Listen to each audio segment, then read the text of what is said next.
Well, a very, very good evening, all of you free enterprise fans, and welcome to the very first match of the Highway to the Threemus Zone. I'm very excited to be here. First off, a big thanks. Invenerable is doing our restream. Gambit 17 is doing the tracking, the button pushing for us, and I am fortunate enough to be joined again by LSL. Ali, how do you feel? I'm very excited here to get rolling. What about you?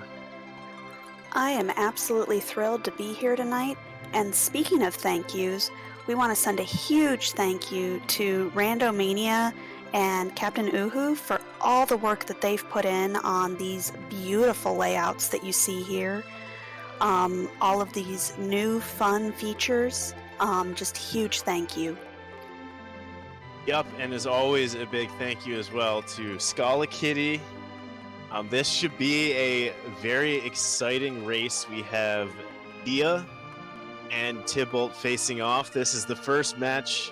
If you had caught the earlier stream of the groups, these two are joined by King Potato 113 and Super Piccolo. If anyone is fortunate enough to go 3-0 in these groups of 4, they make it immediately onto the table phase. Otherwise, we got a lot of free enterprise in front of us, and I couldn't be happier. Absolutely. And we can see one of the new features of the 4.1 is having our objectives preloaded. And it looks like we've got some couple of goose chases here. Yeah, that's right. Trade Away the Pinktail is definitely an interesting one. It requires 2 key items. You are going to have the hook. As always, in these flags, having Kakol Forge, another 2 key items with the Legend Sword and the Adamant, as well as unlocking the Pass Door and destroying the Super Cannon. So again, you only have to complete 3 of the 4. But these are not some of the ones that would be a lot faster. You could have all overworld checks. You could be in go mode in 12 minutes with these seats, but I don't think that's going to be the case here. At least I'm hoping for a fun, long race. Absolutely. I am looking forward to this Little Rydia start. Yeah, we've got Child Rydia, the racers. We are back on our 15-minute delay, which I had to remind myself of earlier.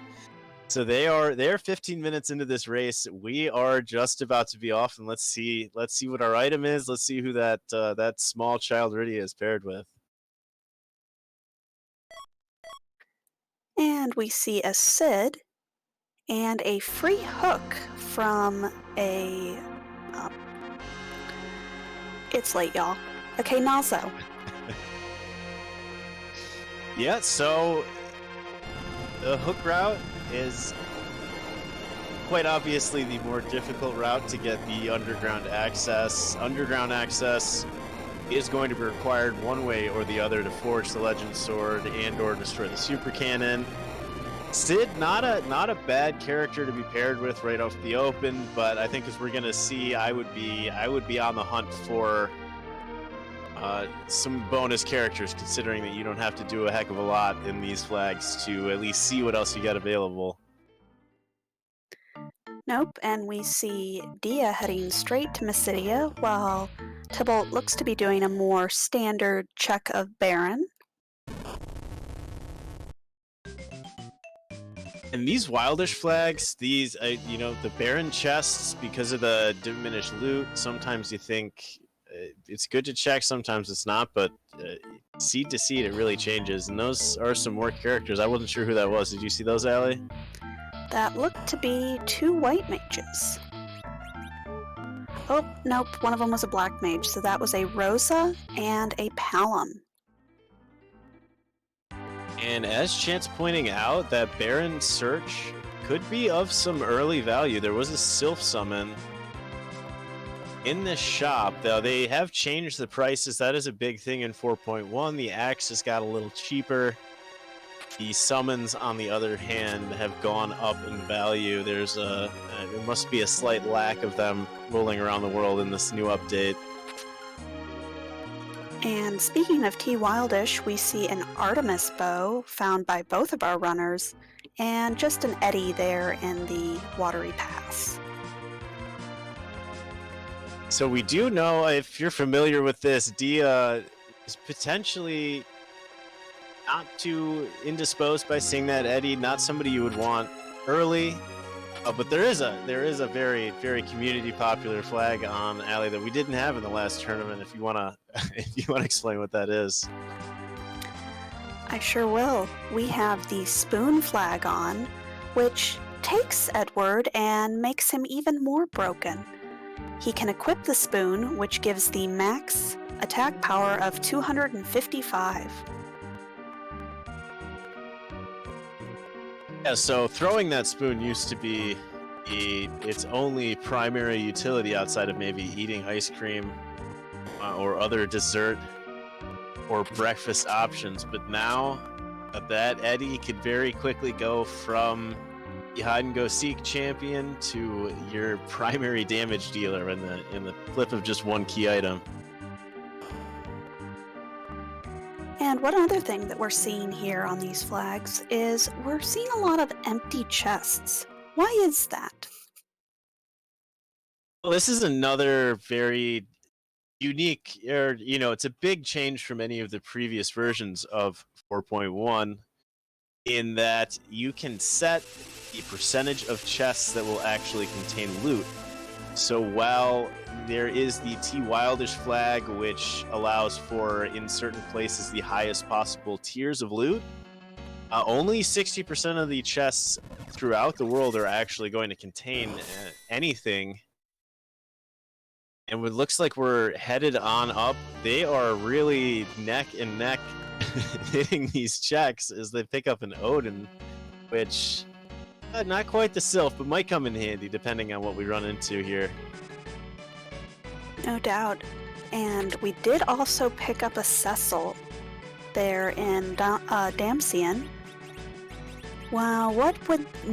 now, why is that a big deal?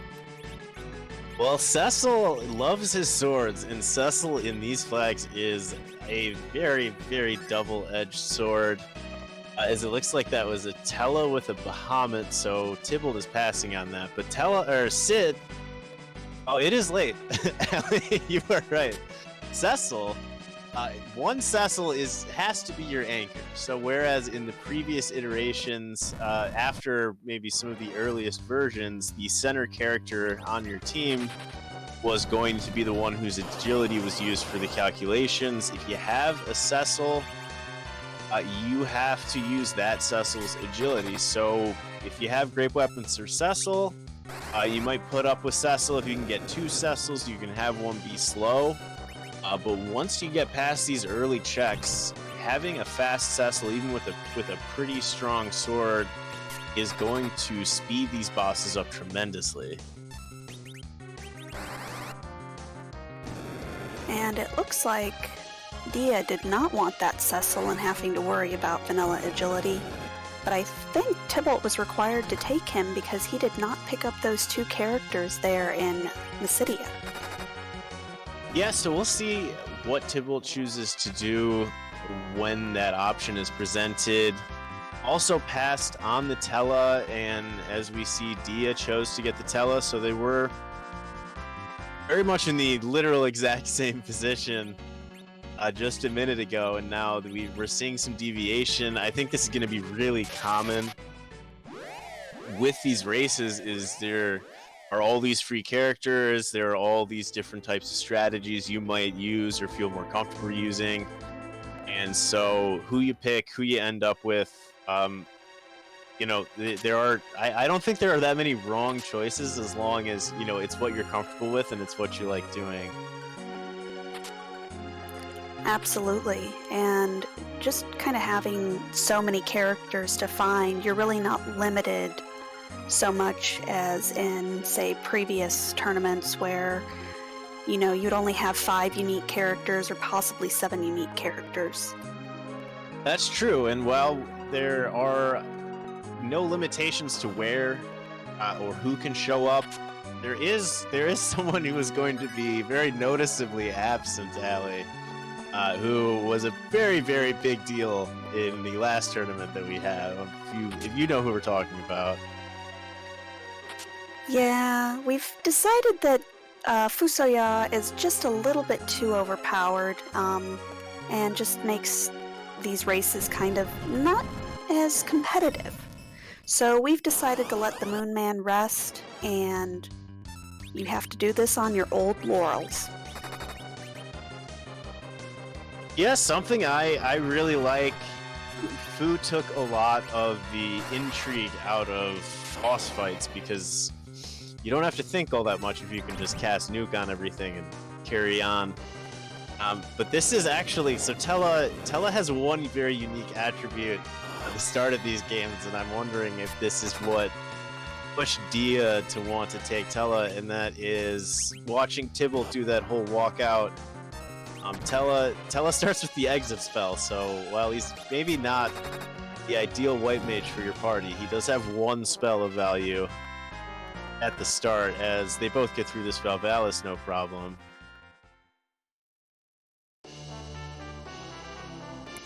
And we see Tybalt showing us the waterfall boss, and it is King Queen Eblin, not the spot you want to see them there.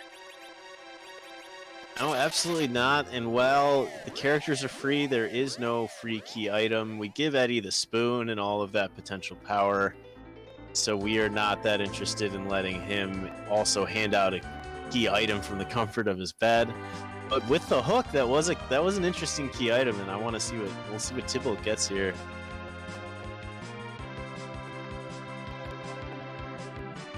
And he gets a pan. That opens up the possibility of a single dip Fabul. Yeah, this is one of those very interesting situations.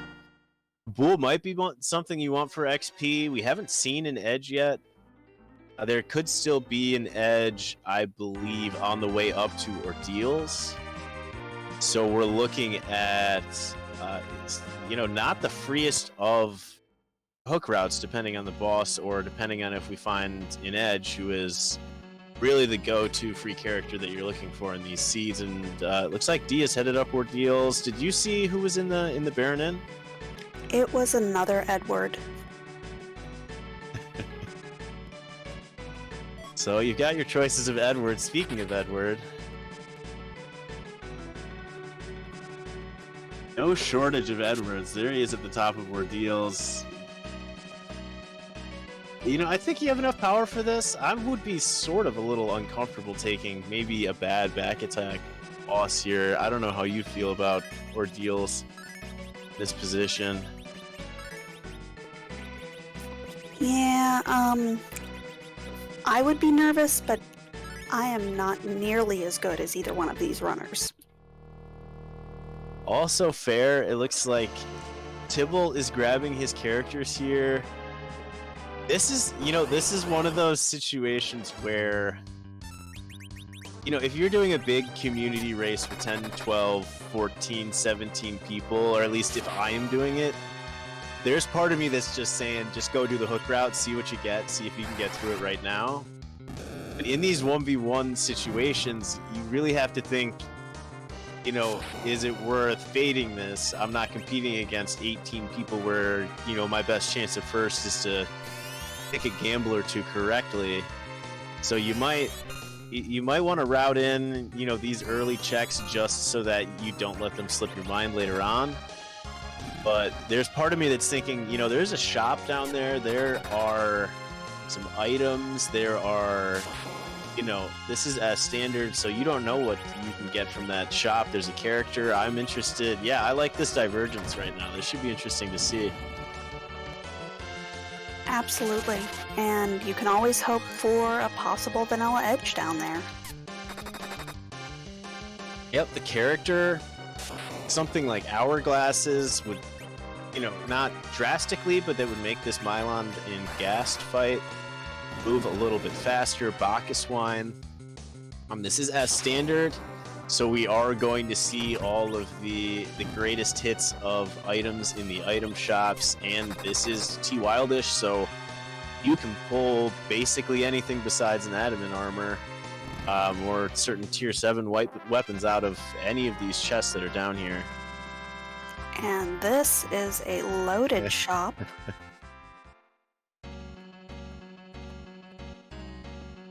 Yeah, I would say those are two of, excluding hourglasses and sirens, hourglasses and coffins. Bacchus and sirens are what you were hoping for there. If this was me, I don't know if this cost me time or not, but I like to just loot this cave and buy up as much, just hoard as much stuff as I can from that shop if it has what I want. But I think Tybalt going for the speedier choice of checking out this character and seeing what the boss is going to look like. And here on Dia's side, we saw some vanilla to start and then a very angry wyvern. Fortunately, back attack wyvern has been slowed down. As much as the board AI likes to pick on everybody, I think board even had to decide that you can't just let back attack wyvern mega nuke your whole team immediately. And this is the seed that just keeps on giving if what you're looking for is 4 different Edwards. Well, we just want to check out all those fab palettes. You could start a band, and yes, these are some fabulous palettes, and they're getting rid of the Cecil. So I believe, as you had mentioned, I mean, you haven't even gone our deals at this point, so not too much value to the Cecil, but it looks like maybe hoping for anyone besides Eddie to get rid of Cecil with, but I guess you don't have too much of a choice. And we did see a pink tail here at the top of our deals. So that is one of our objectives soon to be completed. Oh wow, so this is a very spicy ordeals play. There is still plenty of seed left. That is only one of potentially 4 other key items that we're looking for.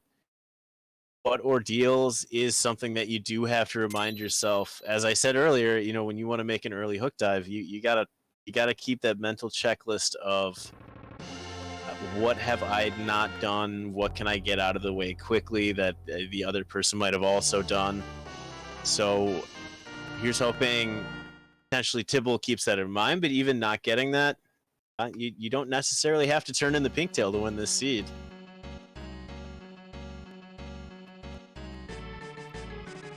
But when the seed hands it to you so nicely on Dia's side, I can see that being a very quick turn-in.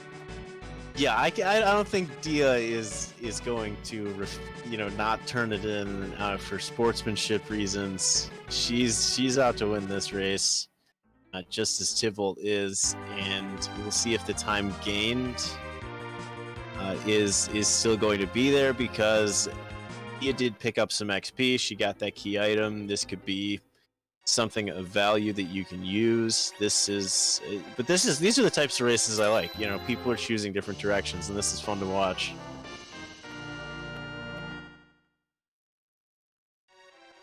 And we see a karate man here guarding the first of the 2 bosses in the hook spot. You know who's really good at taking down this karate man? I think there's somebody who has something in the script where you can one-shot that karate man. Somebody with that double-edged sword I was mentioning earlier.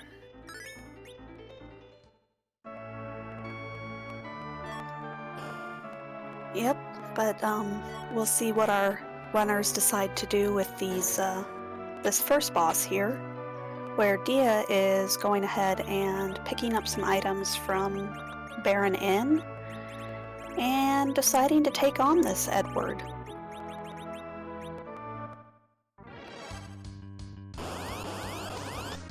Yeah, this is another check that's sort of on the list of do I just go and dive the hook? Do I check for the magma? We haven't seen either of them do the Fabul defense yet, which is interesting. You know, Magma Key's still out there somewhere, and that Ogopogo can be mean some places, but not too mean right there. And we want to say thank you to Groundflyer for those 5 gifted subs. Be sure to thank Groundflyer if you were one of those who got that.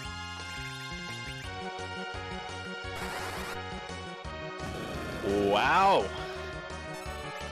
These are some correct choices potentially here for Dia. That's some bonus value on top of, you know, having finally decided that you have to at least complete a fight for an Eddie. We've got our boy Derek Mist sitting over there.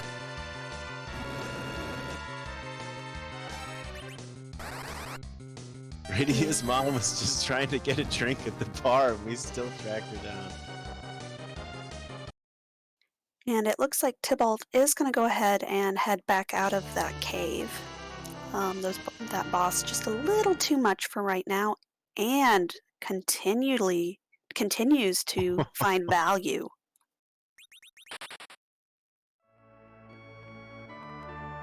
Yup, that makes for the second of 4 required objectives available for Dia. I don't think we'll see her open that pass door immediately, but I mean that's great for you for, you know, the obvious reason that it's an objective, but it's also a quick trip to Zeromus once you are ready to do that. But we're still on the hunt for a few different key items. There are a few possibilities here, and we'll see what Threemus was hiding as well.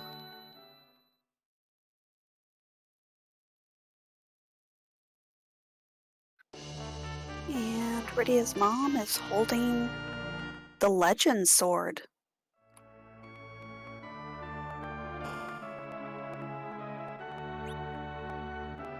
Well, this is... yeah. Oh, go ahead. At this point, we are 1 key item away from Go Mode. Oh, and Tybalt with the swag Odin cast. And it just... I haven't seen this before. Cut through the ghasts, cut through Mylon, but Mylon is just there sneakily invisible in the corner. This is something over here.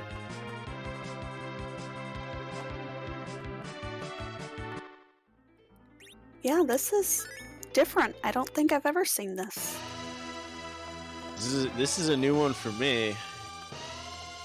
Dia gonna test her luck with Fabul defense as well now, and I don't see why not. This is one of those positions that we're gonna see a lot of runners finding themselves in, which is you need 1 of 2 key items in order to be in go mode. It's something that, you know, when you only have to do 3 of 4 objectives, that we're gonna see fairly often here, but this is an either-or situation for Dia, and I would, you know, if Tybalt also makes it over to Baronin, we'll also be in the exact same situation. 1 of 2 key items is all you need. You could get the tower key, or you get the other piece of the sword. Either way, you're ready to go fight Zeromus. So you're on the lookout for 2 different things. I've certainly been doing this where I'm on the lookout for 2 different things for 15 straight checks. So it doesn't necessarily mean that we're ready to fight the boss, but it is an interesting feeling as a runner knowing that there are 2 items that could potentially let you get, you know, ready to just go fight the final boss. And I know Dia is versed in Eddie strats. I'm not sure about Tybalt.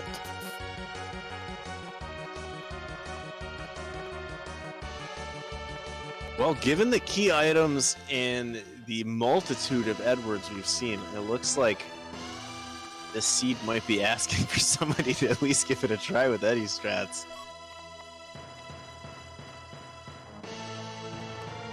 But we will, I mean, we'll still have to see. I think with those sirens and that Bacchus wine, I didn't see that item, but it's going to be pretty easy to get levels, even without an edge.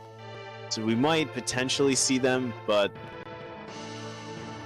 it's also possible, you know, you just do some eggs and then you can be right there in go mode as well.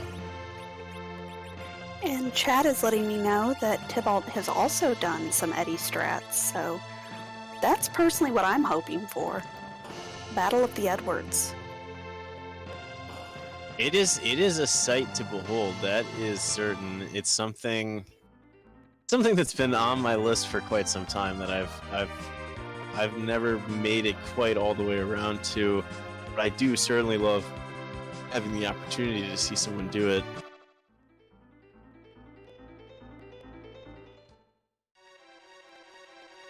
And I want to send a shout out to Bahamut X for that gift bomb of another 5 subs. Thank you so much.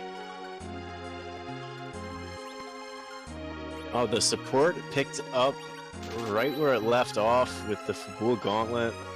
It was always fun to participate, watching, commentating any of these seeds, because the community just circles around these things, and they are the best people out there, and they're just proving it over and over again.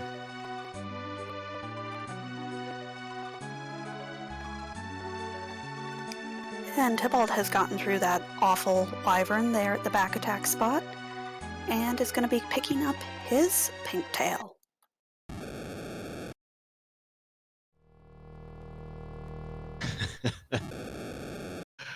I think Dia, as I see Antidil point out in chat, Dia very well. I recall Dia's first race in the Fabul Gauntlet. She got a very early go mode and went straight in for the Eddy strats. And as Antidil points out in chat, she just looked at those Bacchus wines, looked at the sirens, and decided, you know what I really need right now is a mute bell, which I have never said that to myself at any point in these seeds over those 2 other options.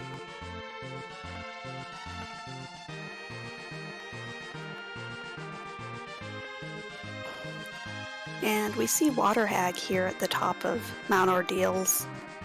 While you really don't want to see such an easy boss here, it is better than the blue-robed alternative. Yep, we do know now at least the next blue robe we see is going to be everyone's favorite trolley meme fight that, at least from everybody watching's perspective, is very entertaining to watch people have to get through. And we'll see what Tybalt chooses as far as routing is here. That Bacchus might have come in handy. We'll see how well Dia does, because this Karate Man is not necessarily someone to be trifled with, depending on, you know, how much damage you have to output. She's just decided, you know, I don't need any bonus XP. I'm just gonna get through these 2 fights.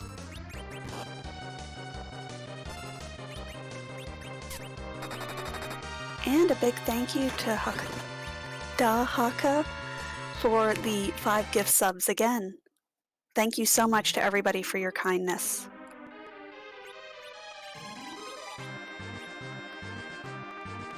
Yeah, that is wonderful. Thank you so much. We got this is match number 1 starting at the drop of the ball at midnight Eastern. So we have, I mean, how many matches do we have just in this opening round of the tournament, Allie? A few hundred, right? Yeah, we're gonna have lots. I'm trying to do math and I'm failing. Oh, we'll see if someone in chat throws out a number, but I mean, we're gonna be getting a lot of free enterprise moving forward. So if you enjoy watching it, you're gonna be in for a treat for the next several weeks. And as I thought, this Karate Man is not a joke in this spot. The physical attack is very high. The speed is going to be quite good as well because there isn't really, you don't have somebody with very high agility and you don't have someone with, you know, incredibly low agility. So this might give Tybalt a chance to get through these other checks. This is Dia, and there's not that much, there aren't, the hit points here aren't too high. So I think maybe just a little reordering and maybe not having the wrong person get punched right off the open, and you should be able to potentially get through this as well. And we see Dia getting a blink off on that Rosa. I think she might be in the clear.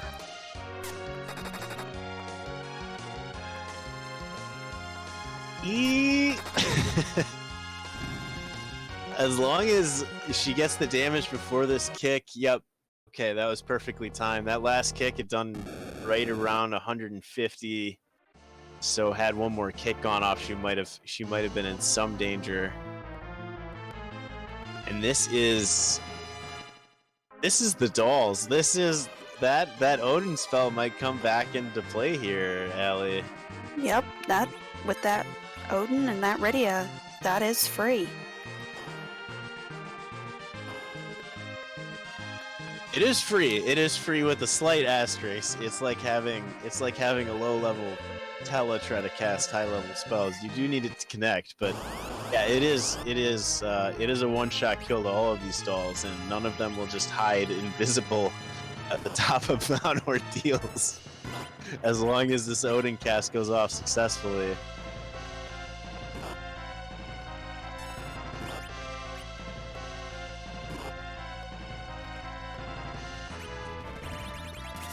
If this Odin cast ever seems to go off.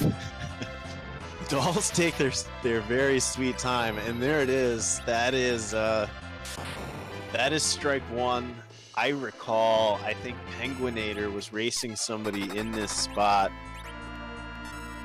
and used maybe a Grimoire and got an Odin cast.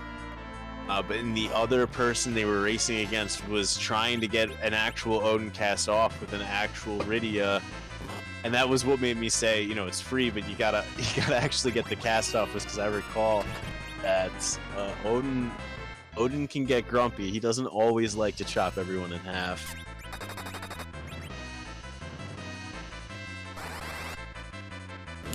And Tybalt has gotten through the Baron Inn, and will hopefully go pick up their pass from Mama Rydia.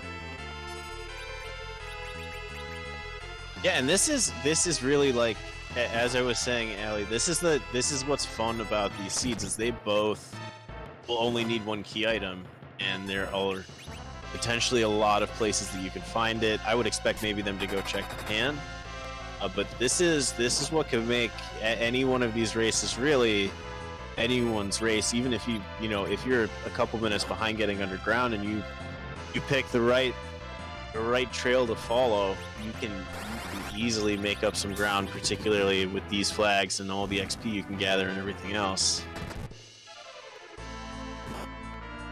Oh dear.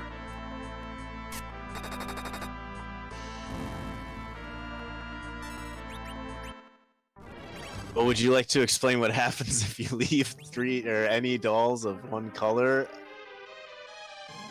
Well, you get a very big angry doll that will cast See you playing with Confuse. your dolls again. Yeah, that doll will confuse. That doll will punch very, very hard. And I've Tybalt seen, is- you know, Oh, go yeah, ahead. go ahead. I just saw this over here. I think we have some time on the dolls fight.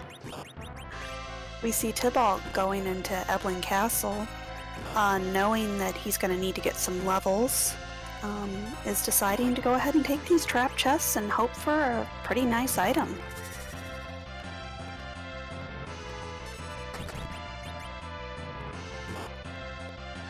Yep, this is one of those plays that we might see depending on how much XP you have, depending on the characters you have in your party. As you see a miss with Odin, all I was gonna say is I've seen people take this fight in such a way where you just run up, cast Odin, you see if it hits. If it misses, you just reset and you just go right back out. And I wouldn't put it past me, at least, to attempt that, given, you know, like, this party is not a great damage dealing party. If you're casting Fire 3 with Tella, you might want to rely on that Thunder God to pop out once eventually.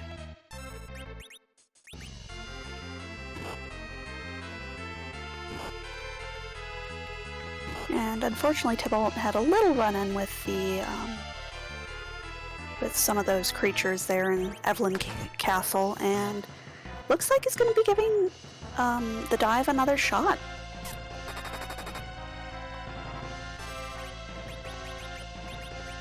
Yeah, so won't be too far behind that.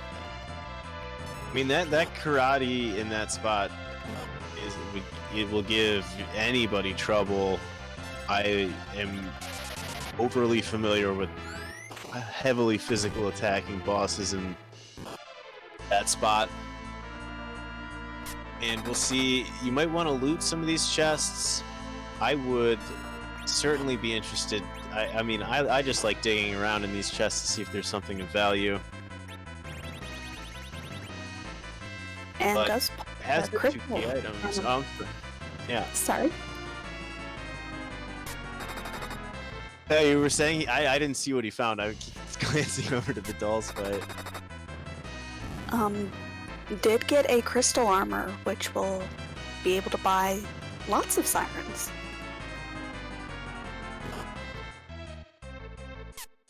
That it certainly will. That is the money armor.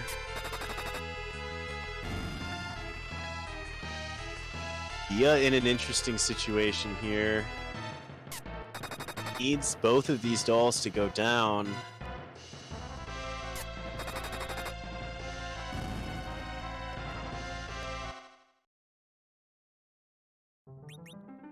Oh.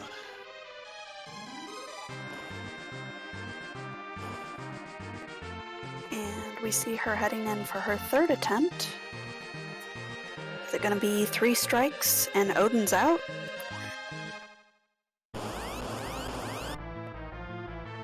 This is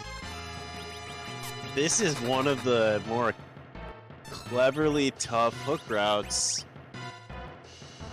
You wouldn't think, I mean, these dolls, if you have the right spell to cast, you could wipe all of them out. If you had Bahamut, maybe Leviathan, if you had Quake, you might be able to take them all out with one hit, but with what you're working with here, you're really in a tough spot to try to get them all dead before they manage to turn into that giant, evil, frightening doll.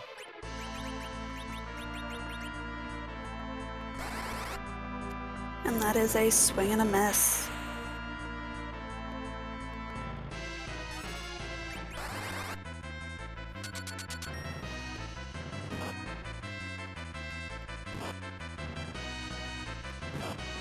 Tybalt over here in a position I found myself in repeatedly, which is thinking you have what the stale men need in order to get them taken care of, and then being put to sleep. I've lost entire blocks of time trying to defeat the stale men with an underleveled party. They are not to be trifled with either. No, these are pretty rude. This is just a pretty rude party in general. I mean, once you get some levels and some gear, it'll be awesome, but right now, just kind of struggling. I agree. I had thought perhaps we saw Tybalt buy a sorcerer robe. I think someone had a tiara as well, and those defend against mages, which would potentially make that mad ogre's chest doable, but you'd also need something that can do damage to mage-specific enemies, and I don't think I've seen either of them pick up anything that could do that, so I don't know if that fight would be something you would want to risk either. So this is just, we are in, I believe, as someone in chat said, a bit of a stalemate right now.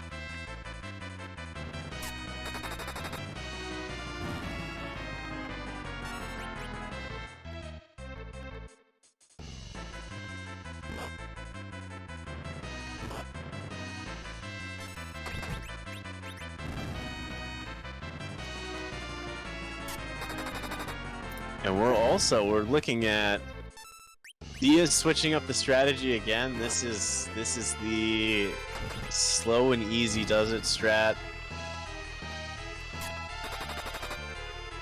And hopefully we see... Oh, so close.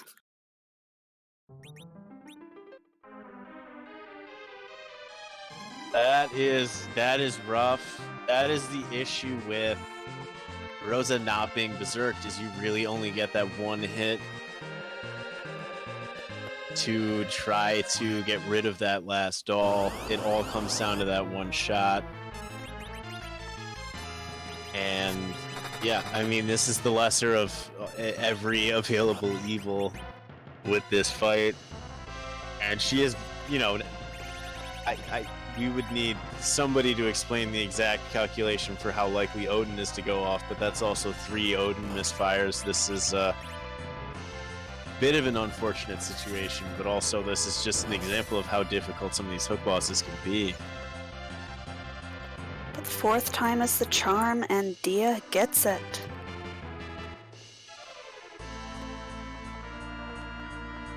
Meanwhile, Tybalt is here taking some encounters. Looked like he was trying to get a reaction on those bombs, but his baby Rydia just kept getting hit. There is something interesting about encounters as well, if I recall, Ellie. Is there something that comes to mind for you? Yeah, when things go south, you really can't get away from them. Yup, running is now only for buffering. There is no getting away from any fights in this game. You can't run flags on.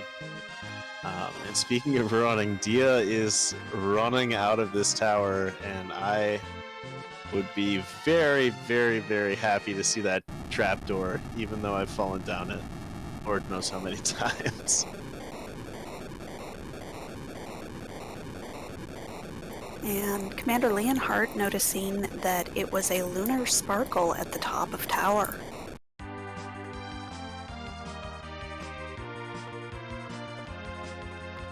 So that leaves, we've seen Ogopogo, we have seen Wyvern. Did we see Pale Dim? Am I making that up? It's a little late at night, so maybe I'm thinking of a different seed.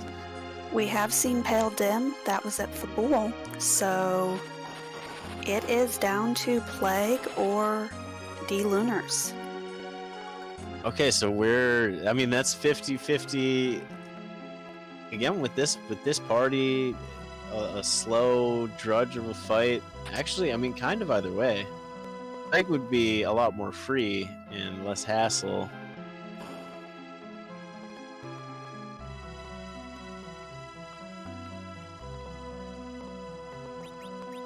And Dia looks to be seeing if there are any free fights here in Feymarch, but Antlion there, not free. And just a rune ring for the key item. It's a nice piece of gear. Don't sleep on the rune ring, but it's not the adamant, and it is not the tower key, and that is all she is looking for right now.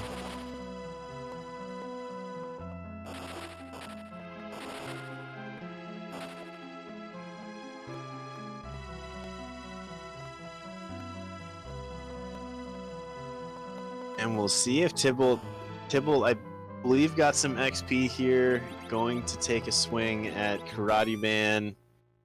We'll see. I mean, this is a tough fight for this party, regardless of what happens, and we'll get Dia's pan turn in, so this is 3 checks for Dia here.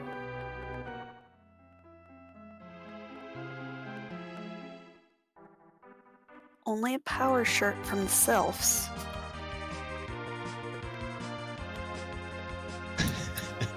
As Venerable points out,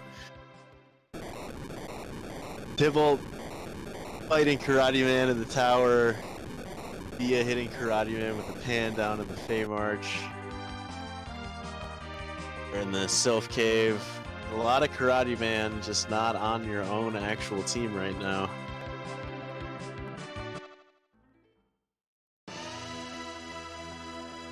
And Tybalt did pick up that Sylph summon for his Rydia, so does have some nice healing coming in. Well, You had to go and bring it up, didn't you, Allie? Commentator's curse.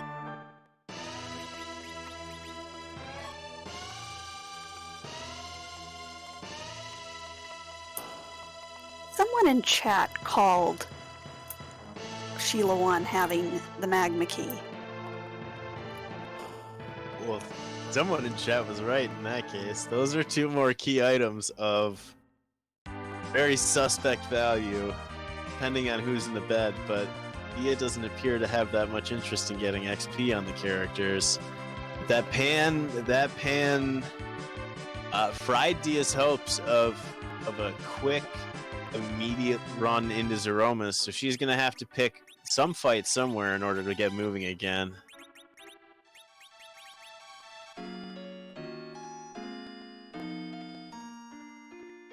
Speaking of little intricacies that exist in these flags but didn't exist in the Bull Gauntlet, there's another one that I would assume Dia is going to attempt to pull off in the Dwarf Castle as well, Allie. Yes, I think someone was actually going to start a pool on these flags, as the warp glitch is turned on. So you do not have to fight Sealed Cave unless it's a required demist. Yeah, and having seen Demist, you don't have that looming fear in your mind that you have faded the absolutely wrong boss. But this, speaking the opposite of, after coming off those quite difficult fights, must be a little bit of a sigh of relief to see just the Fabul, or the guards here. She's dead, Jim.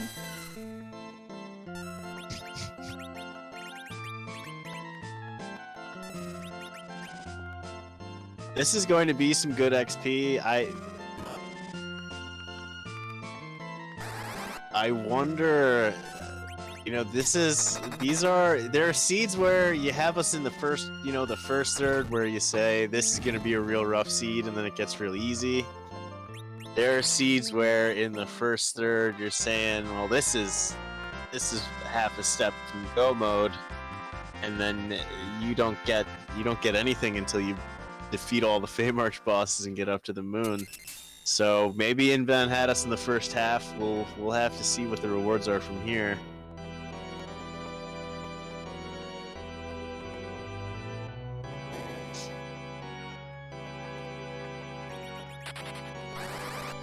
And in case you didn't pick up the first 4 Edwards, here's the 5th. He's Edward the 5th, he is.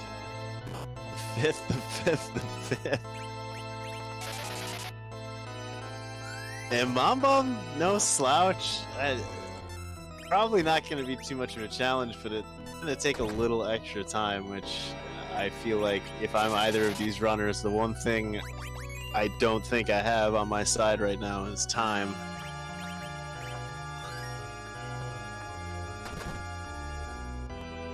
Five eddies. That is impressive.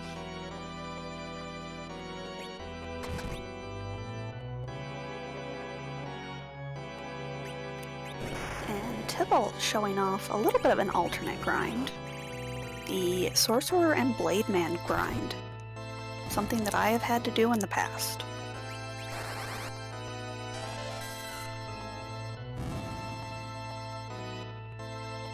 Yeah, you can get a good amount of XP from a variety of fights. I know that because I've had to take random encounters in this area on a lot of different occasions. And just proof once more that for as hard as those dolls are, that Karate Man also is absolutely not a slouch when it comes to bosses that are obstructing your hook route.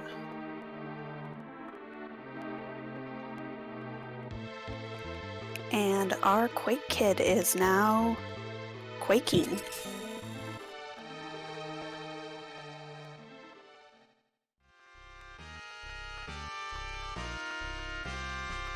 So we will get some pieces of information here.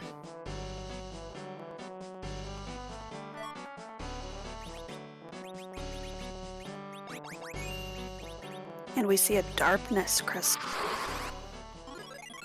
Wow.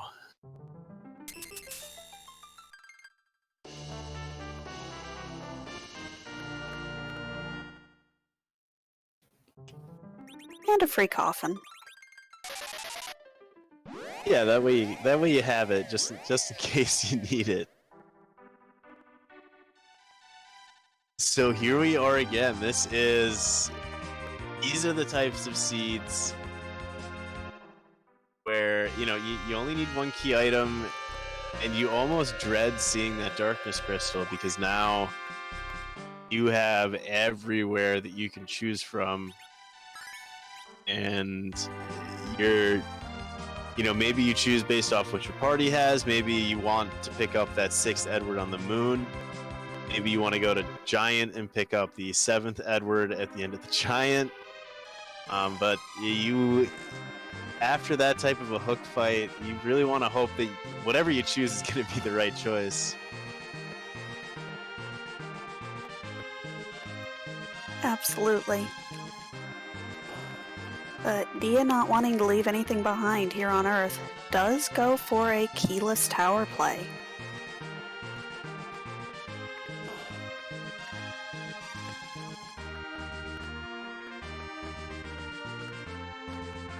Yep, this is something I really don't mind this play at all. You can check if it's a key item, you can take a save outside, you can reset back out. You can take this XP.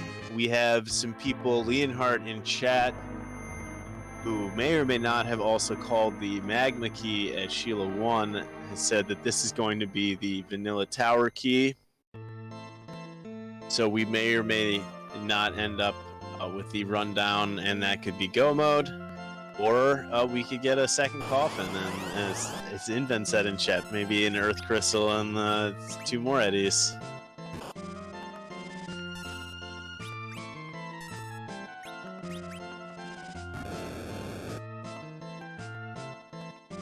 And here at the top of the tower, we do see the D-Lunars. This is the rooter of the 2 bosses this could have been.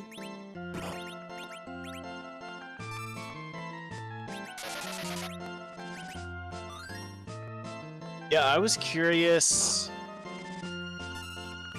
just from a commentator's perspective, when I saw that second Sparkle down in the Fey March, if you would have complied just to, satisfy my own, personal interest in, that way we would have known who was where.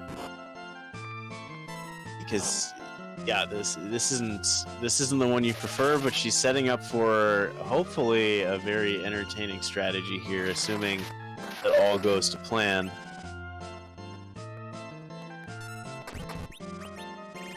And we get us some lunar frogs. Oh, they're so cute. They're trying to cast Virus. They're hopping around. Just angry little frogs now.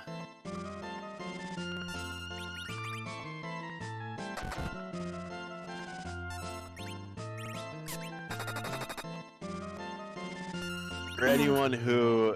Oh, go ahead. You go ahead.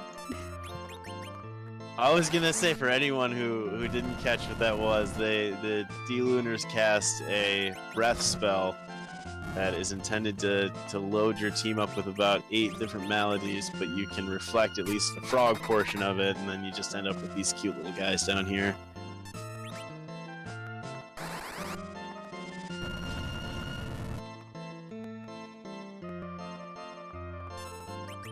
And this was one of the quirks that really wasn't known about until a runner found it in the first Threemus zone completely by accident.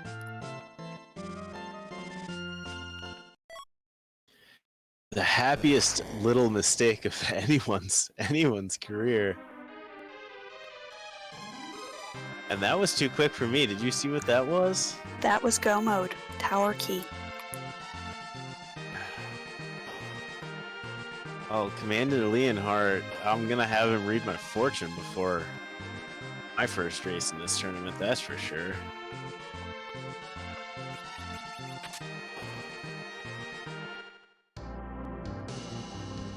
So, we might get those strats you were talking about at the beginning, Allie.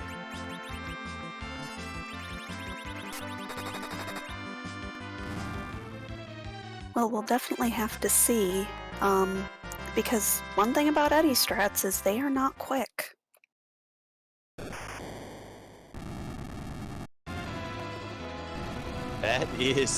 That is the primary weakness of the Eddie strats, is they take a lot of time and a lot of patience. And So, we won't get through. GG to him. yeah, Karate Man has finally folded and does possess, I believe, that Odin spell. So might have some fortune tip in Tybalt's favor if he manages to get this cast off, or manages to just kill these dolls before that final tick where they turn into the one giant doll. Well, and Tybalt's Rydia has a little bit more health, and may have enough XP or MP to cast it more than once.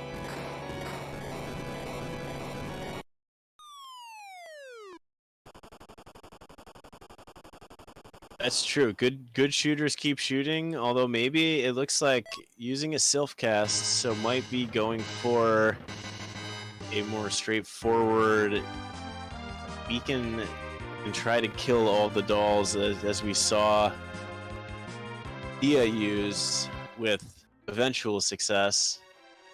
And here she goes. She's grabbing Eddie. And I want to say a big thank you to Puexel for the raid. We greatly appreciate it, and welcome to all that have come in to see this inaugural match. Yes, hello Puexel and friends. I had stopped in on Puexel's stream earlier. I saw that he was taking on a Threemus zone flag. So we are it looks like Dia is very interested in showing off the most probably unique way to take down Threemus by far in all of Free Enterprise, which is the solo Eddie strats.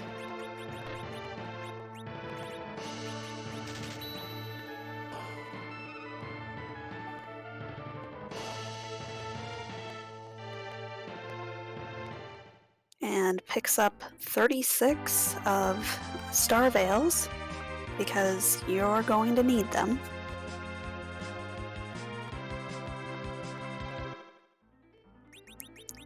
And is heading in to take on Threemus.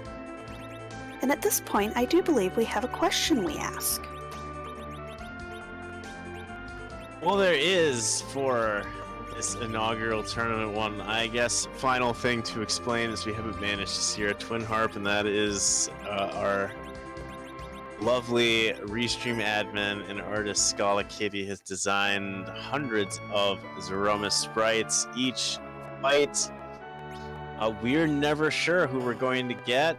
Allie, I don't know. I took the open, so I think you should have the privilege for the first time for this Highway to the Threemus Zone 3, the opportunity to ask the all-important question. Well, thank you. And for this very first race for the Highway to the Threemus Zone, whose butt are we gonna kick tonight? Whose butt indeed. The Z flags have come out.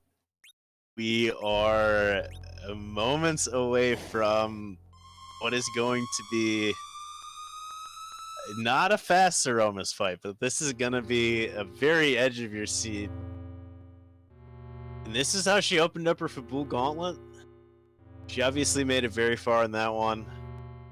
This is something that if I were to list people who I thought could successfully get through this Eddie strat with the least likelihood of any issues coming up, Dia would definitely top that list.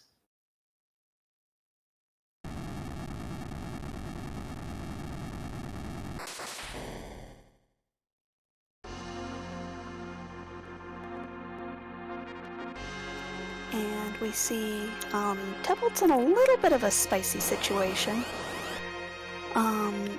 We'll see if we can get attacks off on these cows before they combine into the big doll.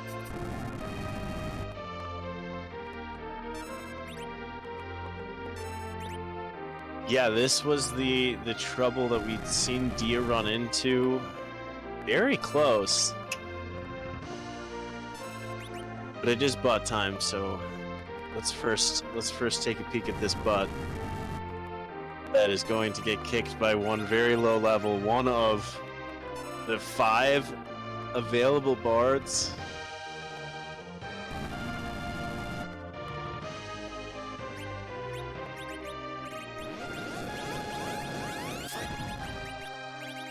And the crystal comes out.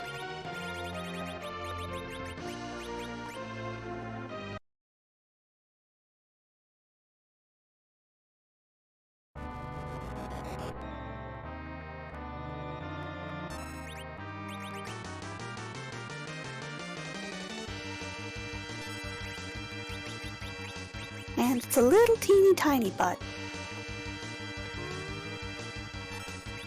Yes, the butts we have are like a Dr. Seuss poem. They come in all shapes of sizes and types. Some are characters from other JRPGs, some are from this very game, some are items of food. You never know whose butt you're gonna kick, and I couldn't tell you specifically whose butt this is. If chat might recognize who this is, Tybalt. And it looks like it is from Yu-Gi-Oh!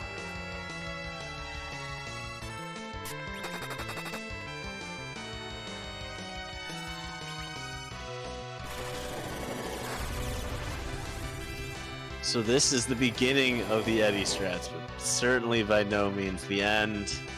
It utilizes 2 specific things about the Threemus fight and Edward, and that is Eddie's ability to go off screen and hide, and then periodically show back up. And then there's also the fact that Threemus uses a nuke as a counter, and you can reflect that back on to Threemus. So this is a very methodical fight. This is something that is not for the faint of heart or the slippery of fingers.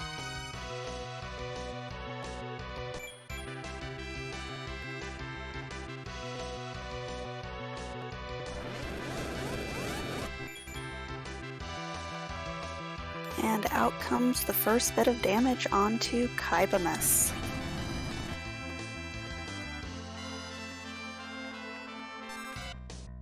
Eddie has 60 hit points, 37 star avails, a crystal, and a dream of defeating the final boss without throwing a single punch.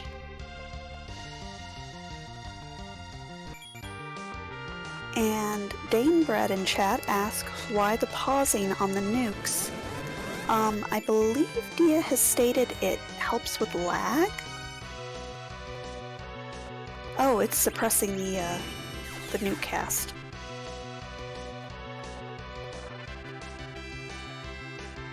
Yep, if you hit pause during shakes or sorry to interrupt, but yeah, any one of those longer animations, it cancels the sound, and that I believe is the primary reason why people do it.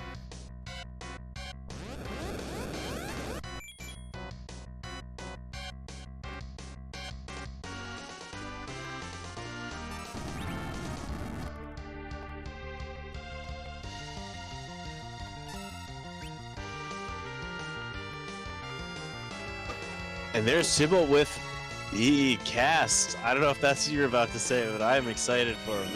That was a big hit. That Odin just swept through. And we'll see where Tybalt chooses to go. We know that no moon required. Moon is haunted on this seed.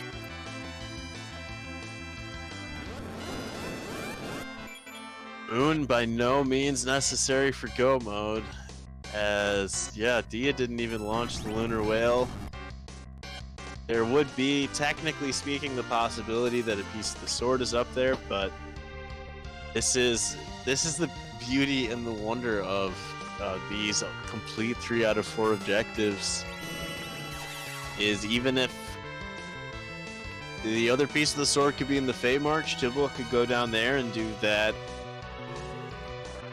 one of those fights down there and also be in go mode. So we don't necessarily all have to follow the same route. You certainly don't have to have the same characters. There's going to be a lot of differences between each of the runners that we see in these races, and I'm very excited for it.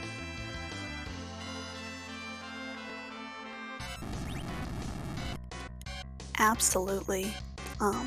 I just look forward to more races with just differing paths.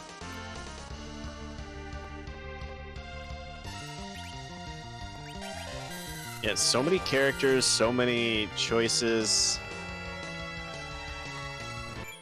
and just, yeah, different strats on Threemus. You're not forced into the same, as you mentioned at the beginning, Allie, there's not a distinct group of 7 characters. If there hadn't been 5 Edwards in this seed, you wouldn't necessarily be limited to the characters that you've seen.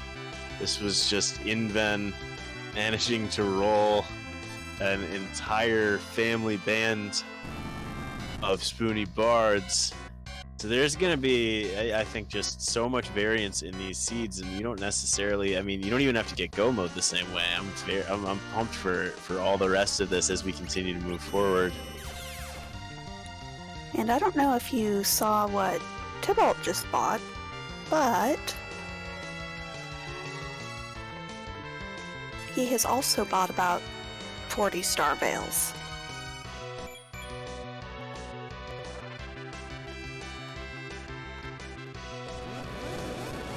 So it was mentioned in chat, and I think you had brought that up as well, Allie. If Tybalt is comfortable with the reflect strats, there's the possibility of double eddy. Someone in chat, Insult2, asked if this would be faster than grinding up with the sirens with 10 key items. There's a part of me that would say it's dependent on maybe who the moon character is, because you need an anchor. If you have Sid as your anchor, even Palom, Rydia, Rosa, you would need good gear, or you would have to level up to basically survive an unnerfed Big Bang. And for someone like Rydia, it is a surprisingly large amount of levels. Certain people find the Eddy strats. If Dia knows this so well that I think she's so comfortable doing it that this might also, feel safer than going into Threemus with some nuke casters, but not the gear that's going to make sure that you don't die from the Big Bangs. At least that's what my thought is. Allie, I don't know if you have any other input there. Yeah, we haven't seen a whole lot of good mage gear for not kind of getting our faces nuked off by Threemus, and I just think it's a heckin' cool strat. Yeah, if you got it, flaunt it. I mean, I'm on board. It's not something I'm comfortable enough to flaunt, so I'm always impressed every time I see this. And Tybalt, it looks like he's going to take in the pan. We know that it's not going to be either piece of go mode. I will be curious to see maybe who was at that Sand Ruby, just because the complete lack of a physical fighter here has obviously been a detriment to both of these runners for the duration of the seed.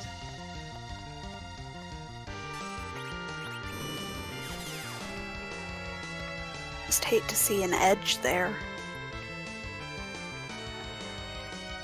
Because that's just rude. Yeah. An edge or even maybe a second Cecil, because then you would have an anchor, and that would have made that karate fight much simpler for both of these runners. There are a lot of possibilities that would, given that, go mode is sitting there right at the top of the tower, it might not be worth the effort to go check, but if this had been something where it was hidden down on Moon, you might have really benefited from picking up somebody to add to this party.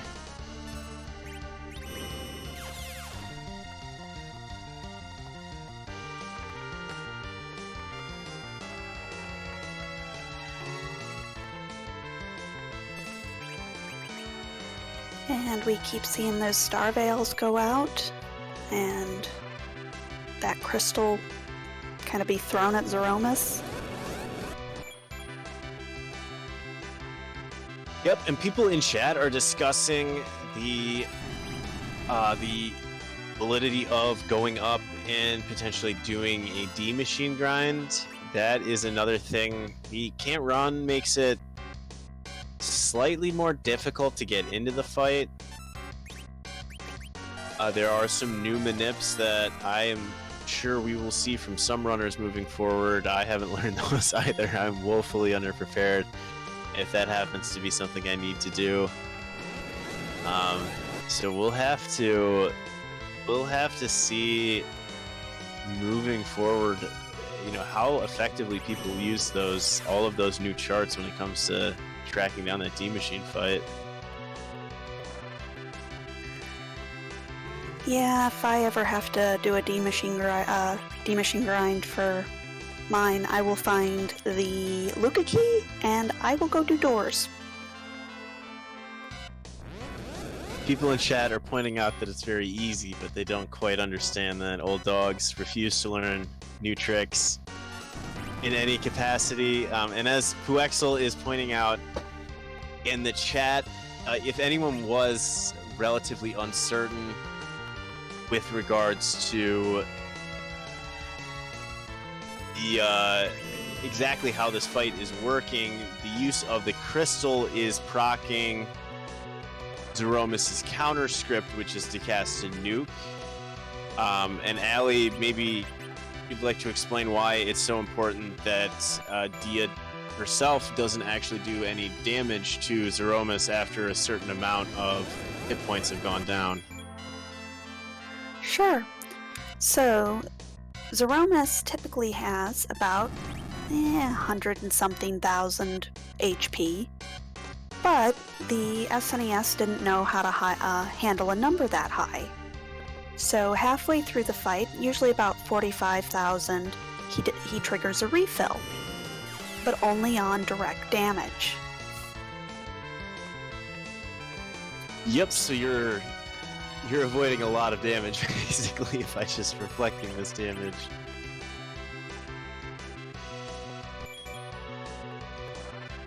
And one really nice thing about missing that, or only doing half damage, other than only doing half damage, is you don't have to worry about Meteo. So Threemus won't do Meteo here at the end and possibly killing your Edward.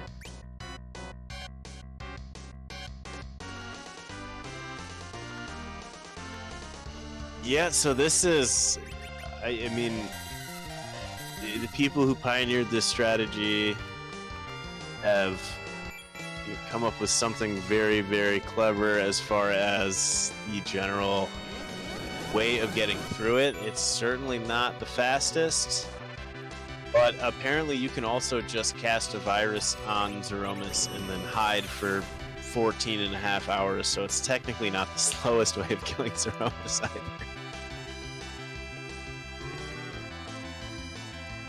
Apparently it's 17 hours.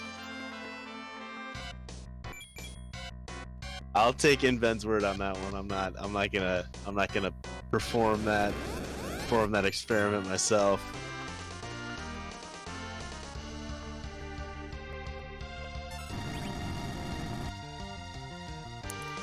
But we see Tybalt here in Dwarf Castle. We'll see if he follows that darkness crystal or wants to clean up Earth first.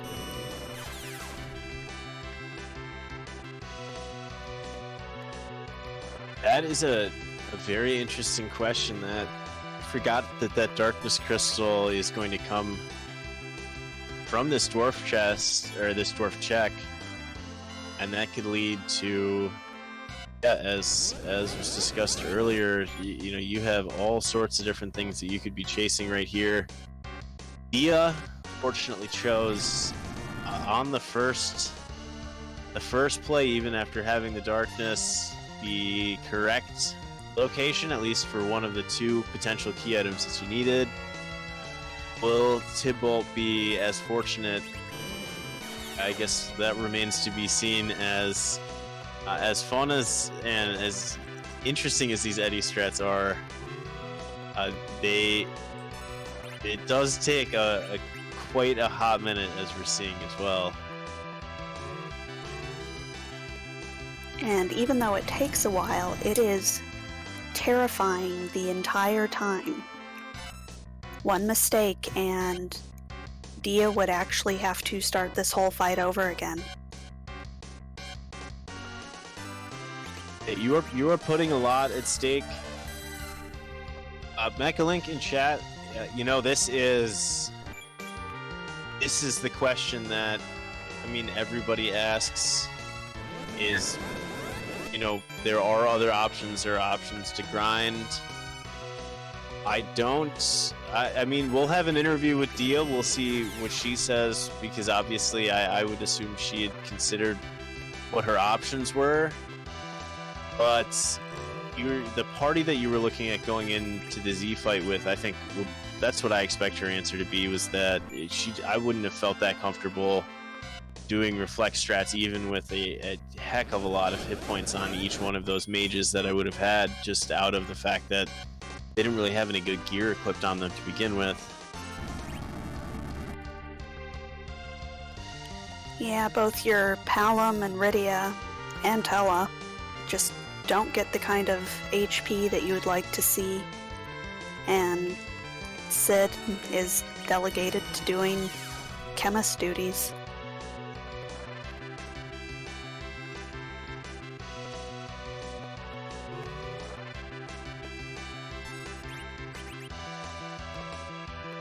Well, Quack Kid has Quack for Tybalt, which is a nice thing to see. There is that issue with queuing up a Quake on Mom Bomb before all of the mother's children actually fabricate into the map. Is you are only targeting one if you don't see the target indicator select all of them. And one other quick thing, Gambit, who has been doing a magnificent job tracking, let me know that in the bed was actually just another Sid, so there was not much of value. I don't know even if who had made that check, but Diving Moon would have been really your only chance to quickly pick up somebody who you could also use on this team to fight Threemus. No, Sid's one of those characters that does not improve with multiples. Sid goes from about a 2.5 to about a 2.7 when he gets another 2,000 hit points. He's just a tank. But he's probably serving the entire purpose that Dia wants right now, which is to carry that Dwarf Axe, have it slow him down, and get Eddie to the correct amount of relative agility to be able to pull off these strats.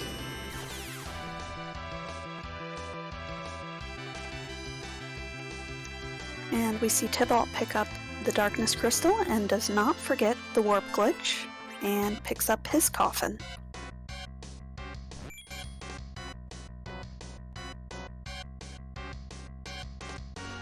So will Tybalt... Oh, and here we go. headed directly over to the tower. This is, as we know, has to be, I would assume, the fastest play to get go mode, even though we don't know where this other piece of the sword is. And we'll see if he goes for the breath strats. You do have Quake on the kid, which might mean you would consider going for that. I don't know. I guess we'll have to wait and find out. As meanwhile, on the other side, it's Eddie against Threemus. And until we see that flash, this is what the fight is going to look like.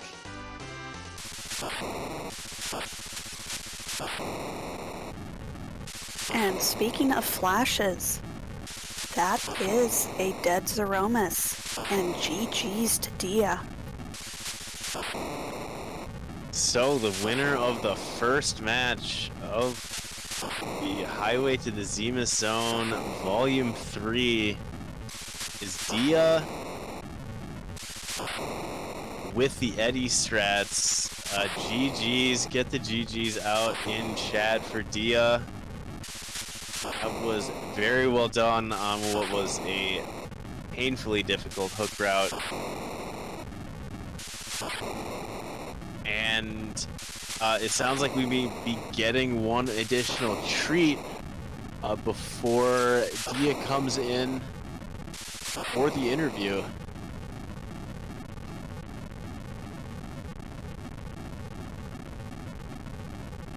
You happen to know what that is, Allie?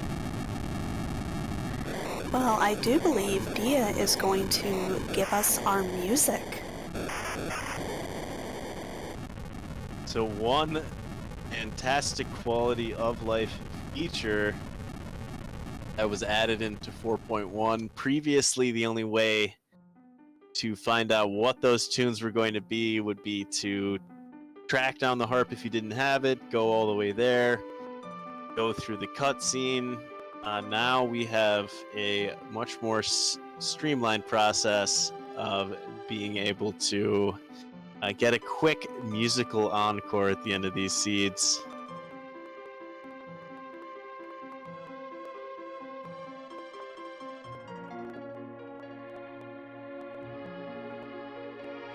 Although it sounds like because of the 15-minute delay, we might have to hold for a quick minute on that. While we do have the break, I would like to say again, Invenerable, our previous tournament champion for the Fabul Gauntlet, has been handling all of the restreaming duties, the cropping, the editing, rolling this seed. So if you want Eddies in your seed, just direct message Invenerable 24 hours a day. He is always around, ready to roll a seed for you. And take my word on that. And Gambit 17 with the tracking. Alicel, it's always been great. We've gotten to do some races before, and I cannot remember the name, but Randomania, and there was also a person there who has helped put together all of these graphics that are phenomenal as well. That would be Captain Uhu. It's Captain Uhu, and I love these retro throwback images that we've been working with. This has all been great, and this is only the first round here. And I definitely want to give a big shout out to my co-commentator as well. Thank you, PK. It's always a pleasure. I'm happy, very happy to be here. It looks like this was my concern when we had initially saw Dia go up to do the D-Lunars, is there is always the chance that they only turn one of themselves into a frog, which leaves you with a still not free fight. Obviously far less free than having two frogs, but certainly slightly more free than having 0 frogs in the place of the D-Lunars. On the bright side, the magic power at this spot is pretty laughable, so those viruses are really not putting out a whole lot of damage.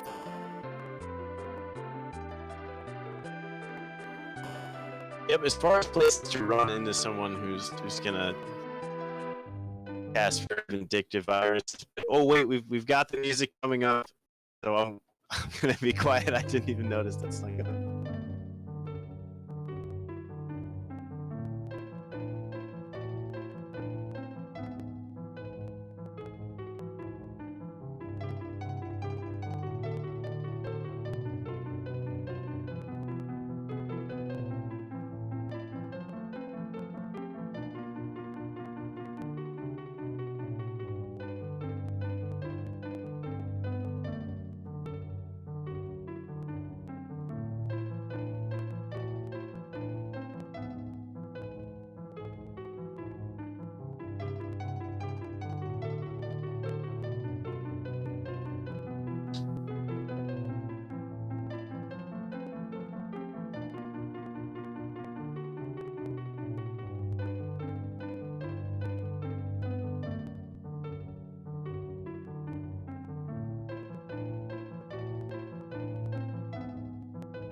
All right, well, thank you again to Dia for taking the time to run on over and play that harp music.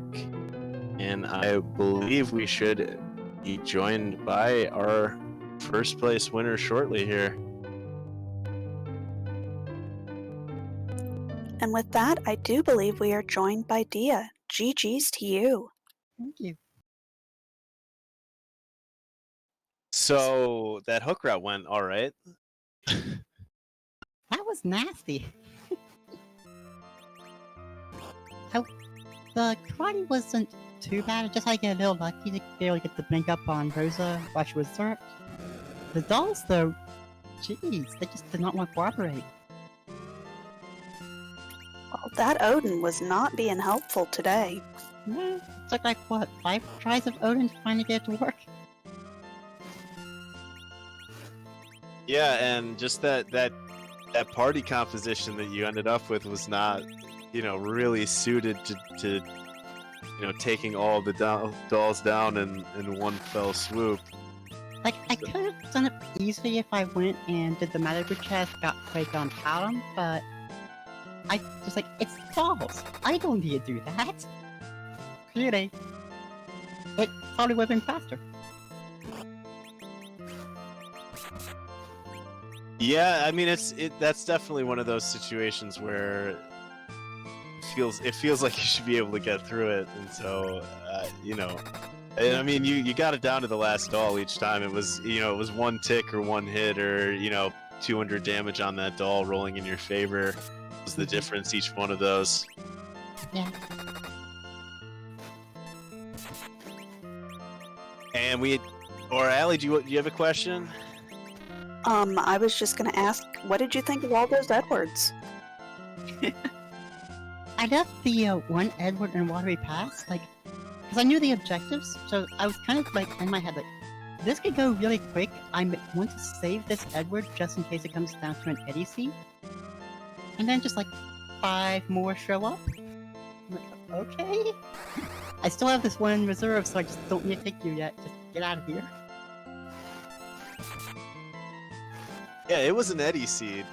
I mean, whether you meant the boss fight or the fact that there were just Eddies strewn about the entirety of the world, Yeah. It was an Eddie seed. And there were some questions in chat, and I was interested in your opinion on this. Like you said, it was a pretty early go mode, but there definitely were sirens, and I think you did have 10 key items. Was it just how, like, the party that you had, that you thought it would just be easier to do the Eddie strats? Or, were you deciding between, legitimately grinding up, or were you always just going to, go do Eddie? That was how you won your first football gauntlet match, so I was 100% on board with that anyway. So there was a couple of things that I had going on. So the first thing was D-Machine, I considered, obviously.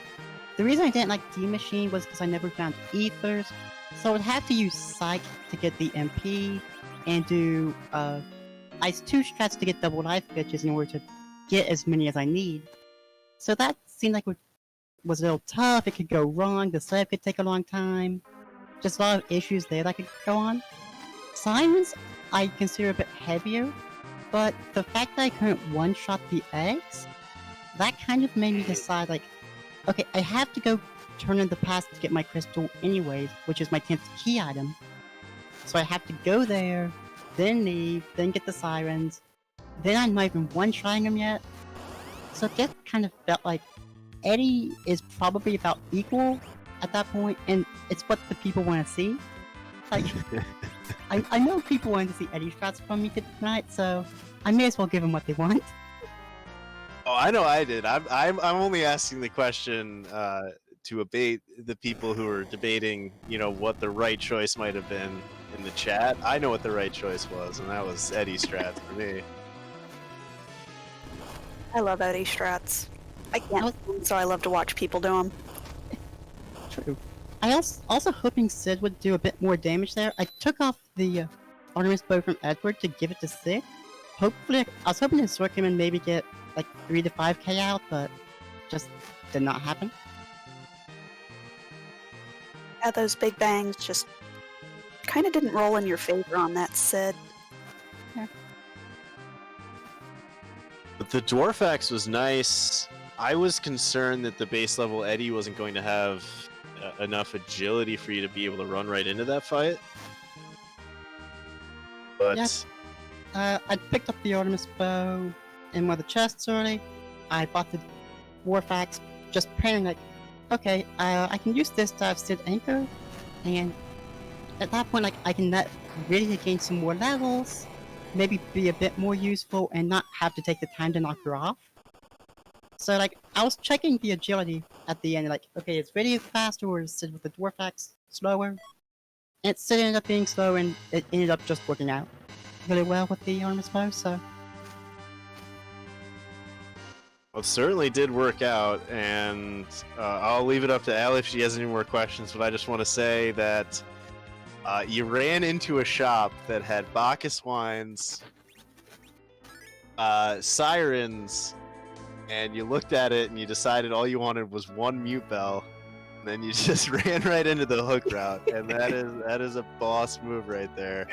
And I would have been looting to buy as many of Bacchus and sirens as I could, and you definitely showed that supreme confidence could definitely save a lot of time over what I would have done there.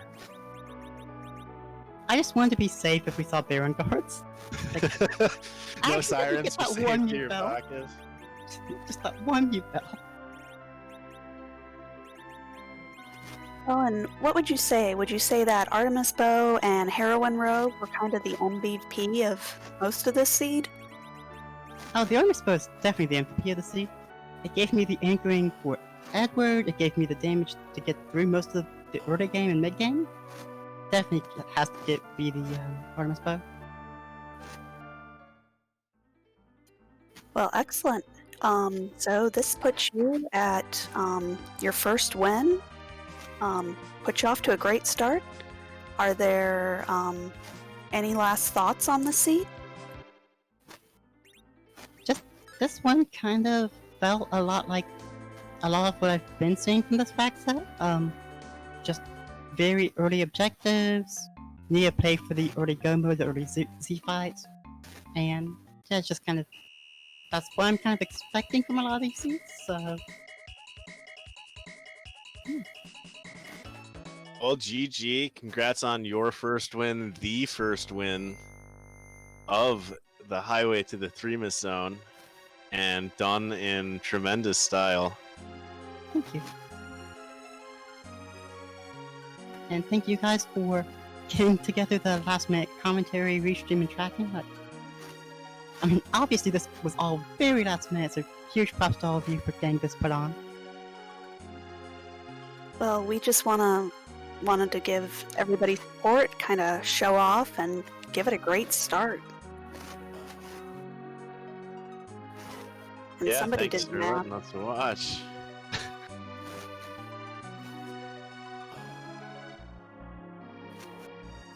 And Tybalt actually ended up, I mean, he got caught up more with karate than actually with the dolls fight. He managed to land Odin on his second shot and then actually routed the exact same way that you did.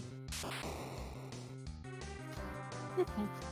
Yeah, the karate was definitely mean. Like, Rosa kind of just passed through it with some good luck, so got a little lucky there.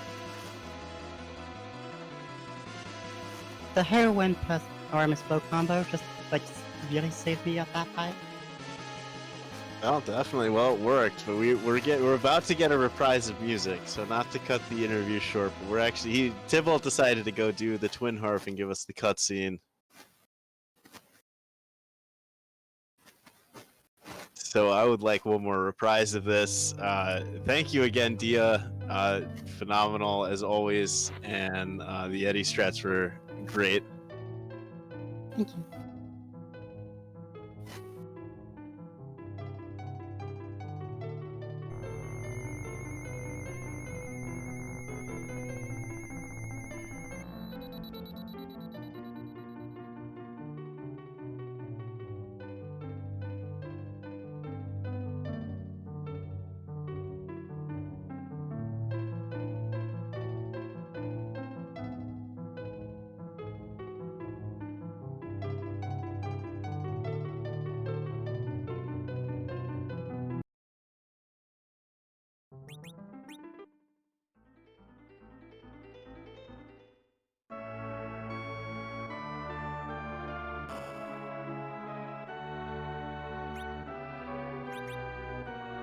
And once again, folks, that was Dia, the first place winner of tonight's race, and the first winner of the Highway to the Threemus Zone.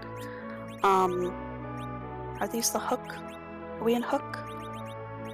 I don't remember what group they're in, but I can tell you King Potato and Super Piccolo are the other members of this specific group. There were a lot of names to remember, and I only wrote down 3. Shiva Group. Shiva Group, thank you. Once again, y'all, it's great. It's like... Yep, and this is, in my estimation, not the last we'll be seeing of Dia on these restreams. She made it very far and did very well in the full gauntlet. And if you've run any asyncs or pickup races or community races, I am sure, just like me, you've lost your fair share of races to Dia.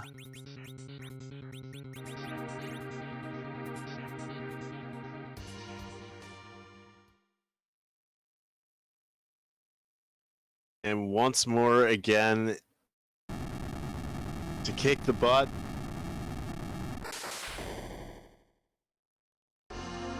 With another Eddie.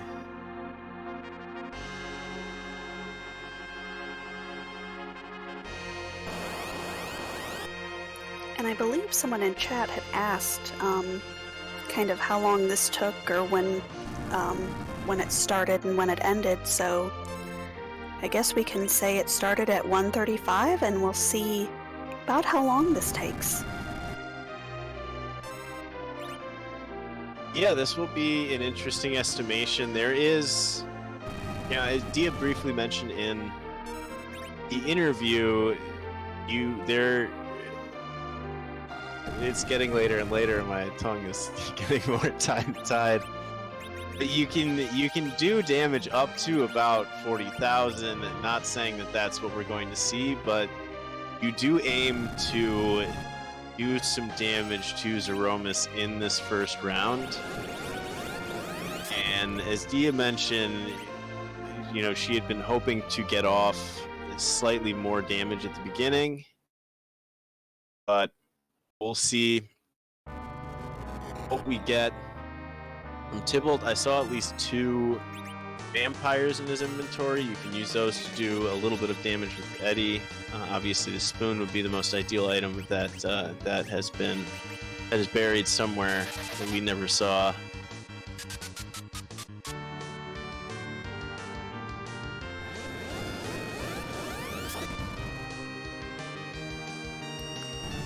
And we see a slow go out.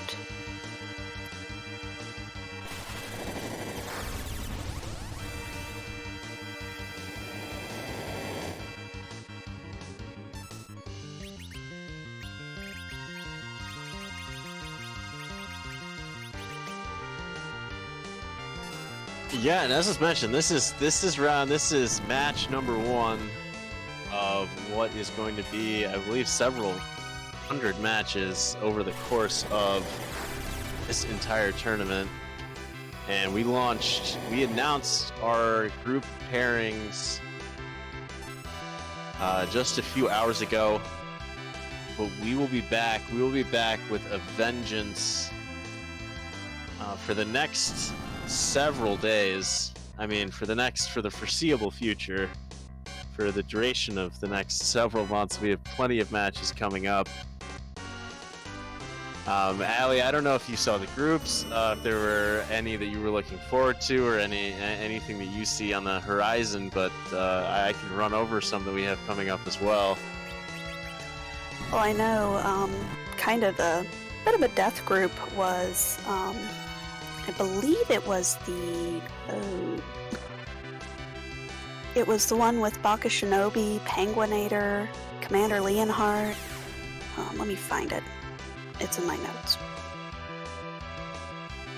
Yeah, I remember that group. There were definitely, I mean, we have 29 full groups of 4. So going 3-0 in this will be quite the accomplishment for anybody here.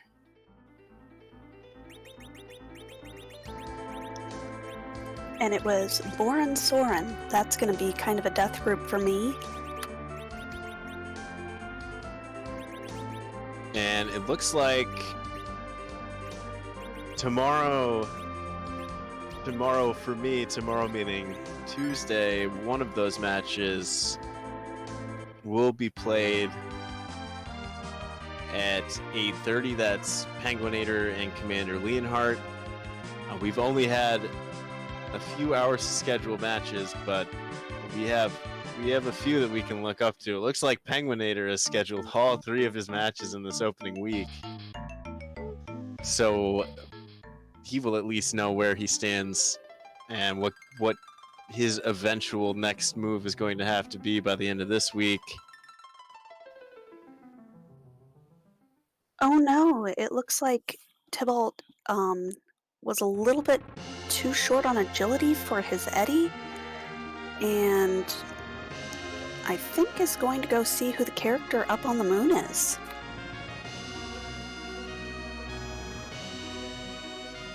This was actually something that I was curious about, just because we've seen 5 Eddies so far in this seed. I mean, can we get a 6th Eddie? Is that possible? He didn't keep the Tella, I believe, so D Machine is not on the table? I don't know. Or is the Tella somewhere that he can still access? A lot's been going on here.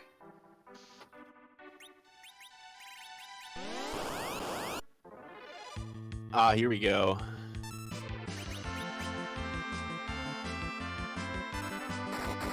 Looks like we are going to see a little bit of an egg grind.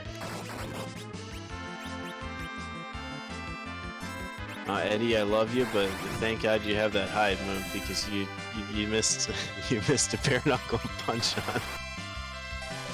on Palom.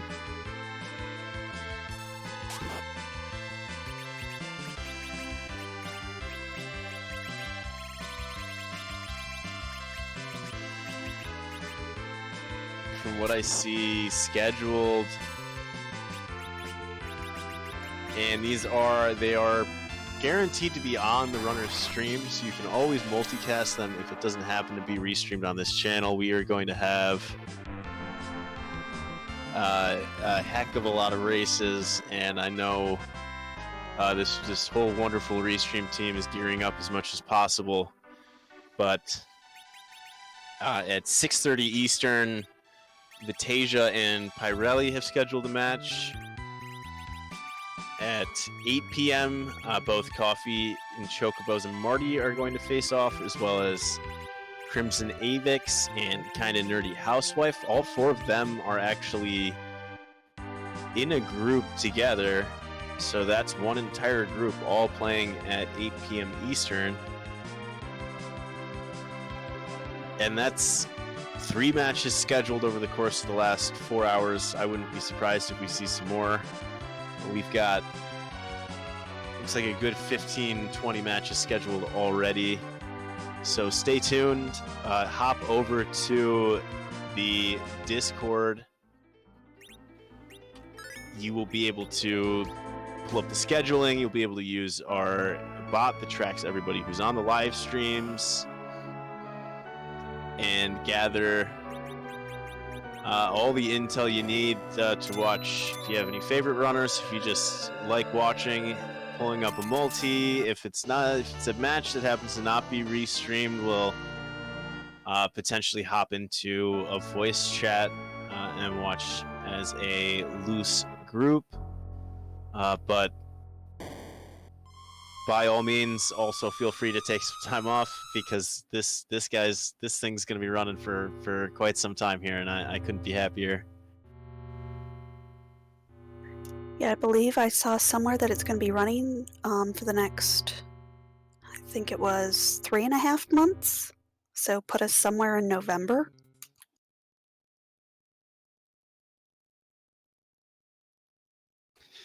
Yeah, the finals are gonna be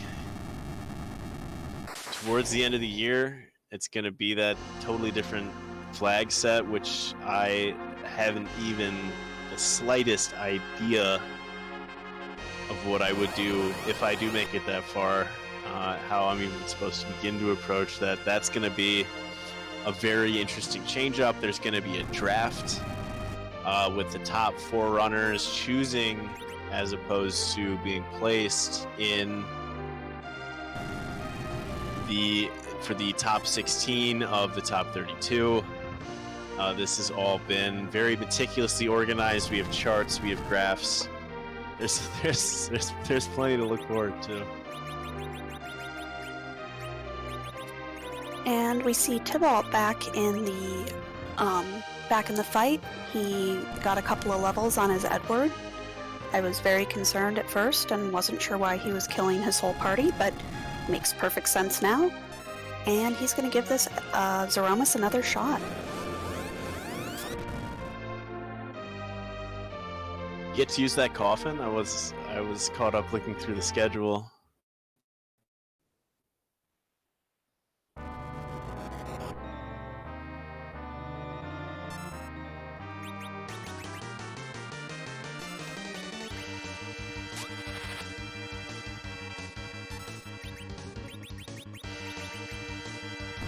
And we see a little bit of damage going out here on this Zeromus.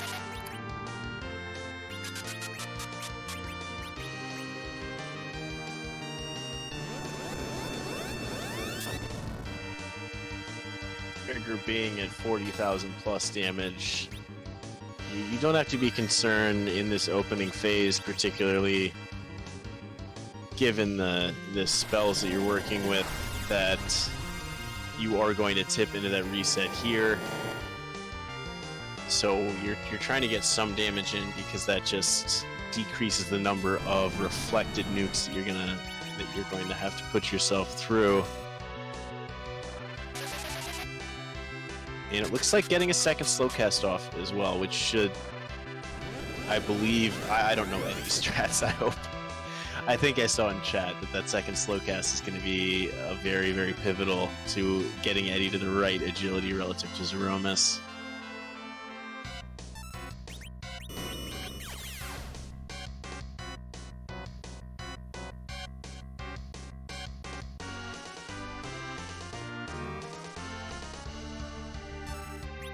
We're getting a history lesson here from our beloved Scala-Kitty. That the term Xenozone comes from some dialogue in the game, and you would get the message when you entered the lunar core, You're entering into my realm, the Threemus zone. No one can ever escape from my minions. Perish in the darkness before you reach me. That was cut from the game. I can't imagine why you would cut dialogue as amazing as that from the game. But then again, this Final Fantasy iteration is pretty well known for its interesting dialogue.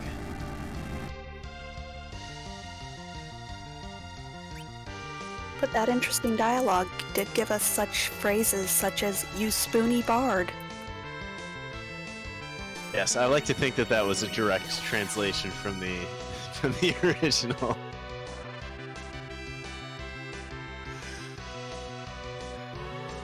And speaking of that spoony bard, we have got. Now let's see. We should, I think, be able to tell if the timing is right. These vampires will give a little bit of bonus damage. I mean, 432, but it does count for something.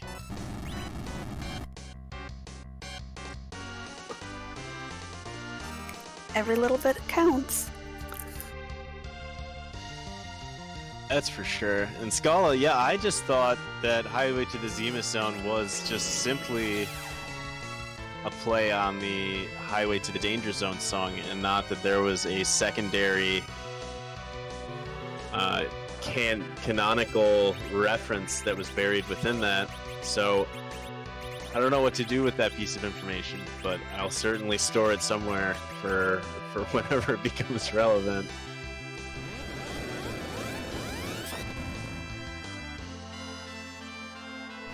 War Master Motas and now War Master Scala.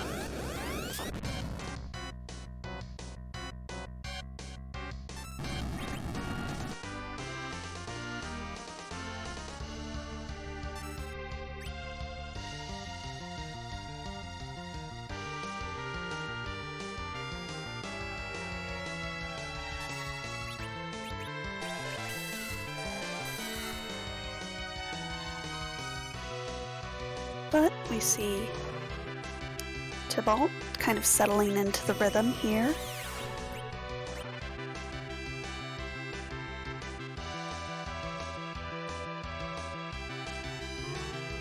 Yeah, to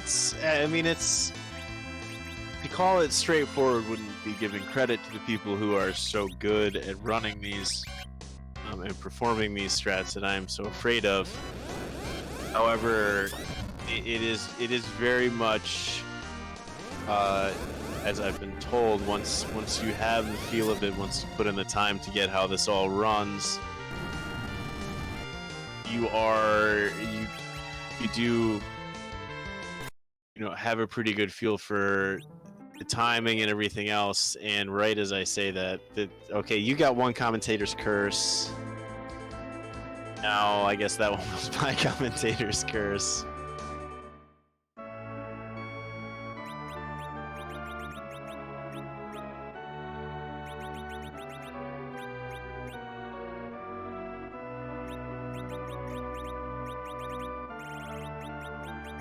That is a tough hit to take.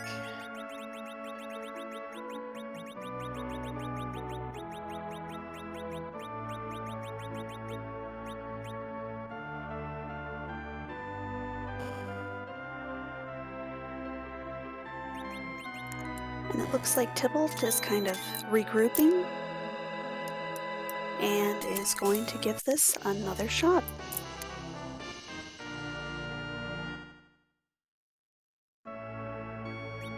Yep, I wonder his star veils hadn't been sorted and he may have given up some time on the inventory here as regards to accessing the star veils, exiting out of the star veils.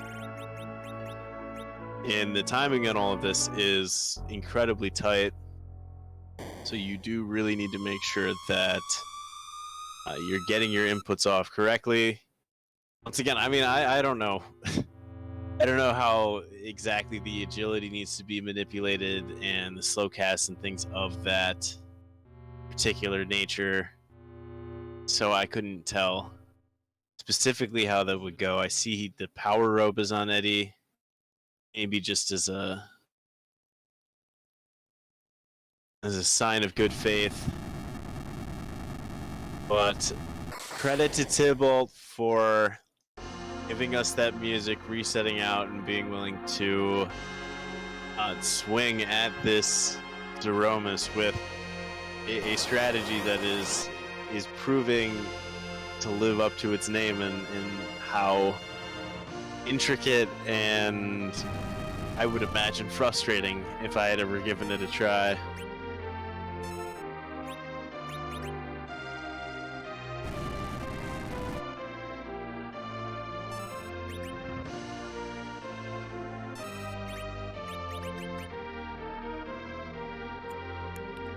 But we see him go right back into it. And Crystal goes out and will give it another attempt.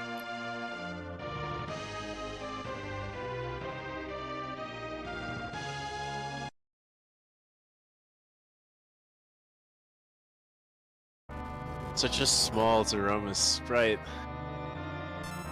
for how much damage it is causing. This is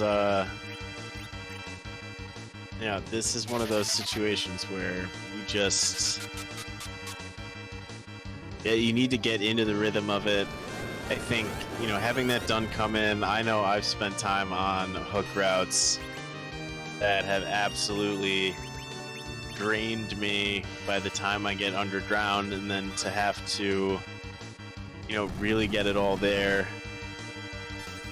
And make sure that you are inputting everything 100% accurately for these Eddie strats takes a lot of mental fortitude. And I have to say, I'm impressed. I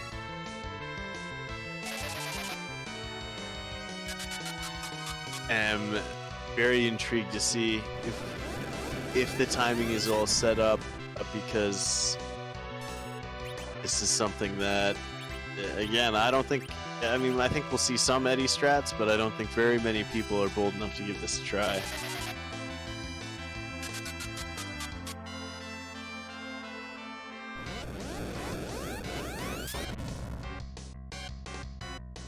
But it looks like we've gotten our slows off.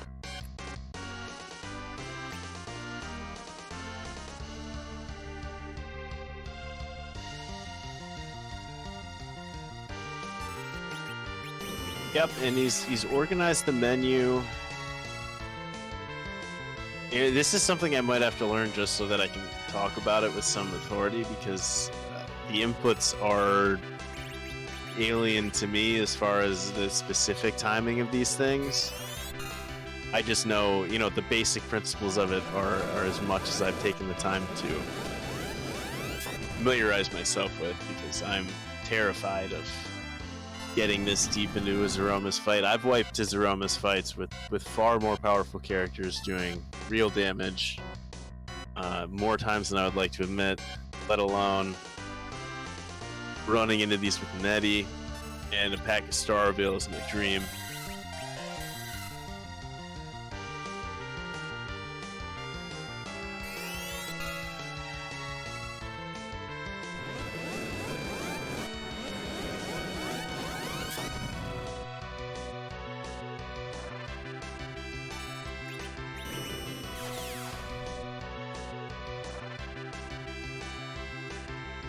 So as we go through this, Allie, any big hopes?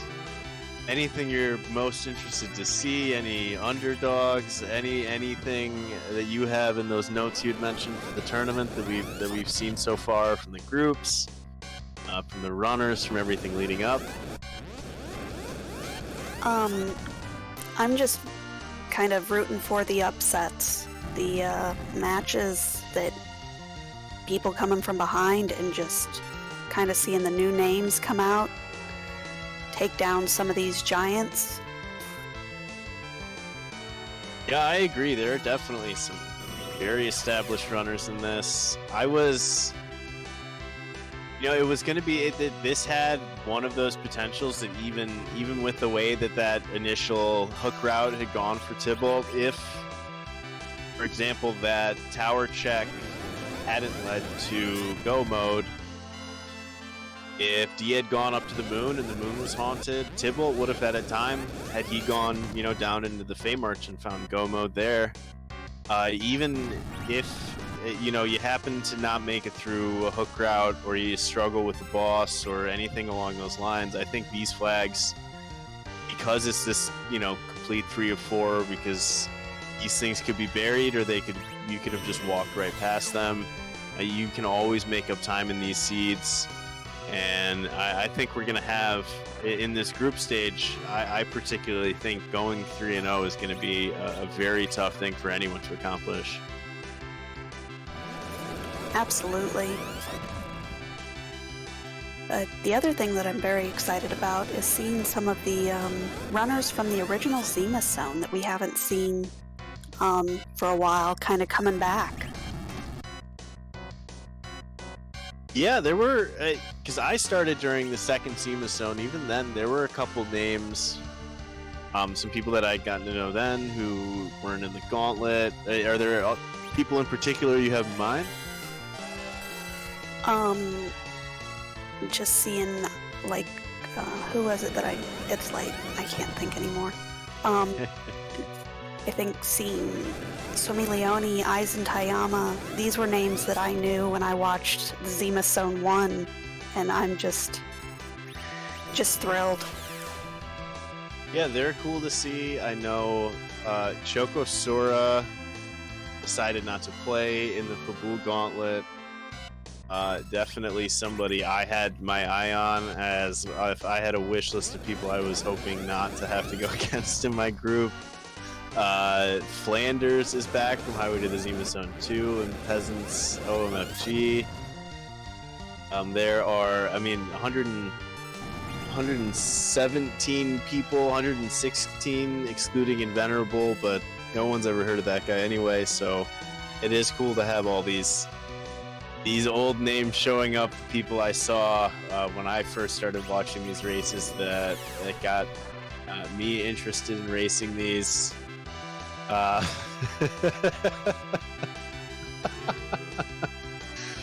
mean, the guy upset the #1 seed in the top 32 to move on, and then he won the tournament. We all know who was favored in that one.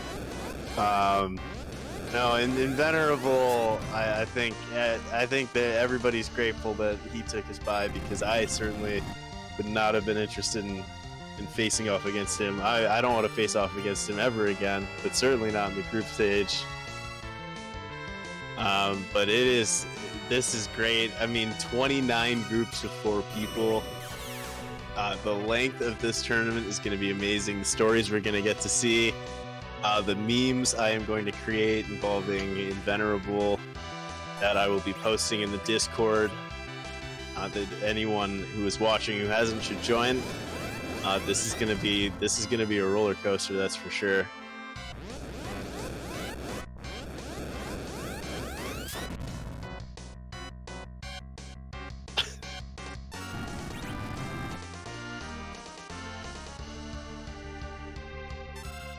But Allie, I think it looks like Tybalt might be in the correct rhythm here. What do you think? I don't know enough about it to be sure. And the last time I commented on it didn't go too well.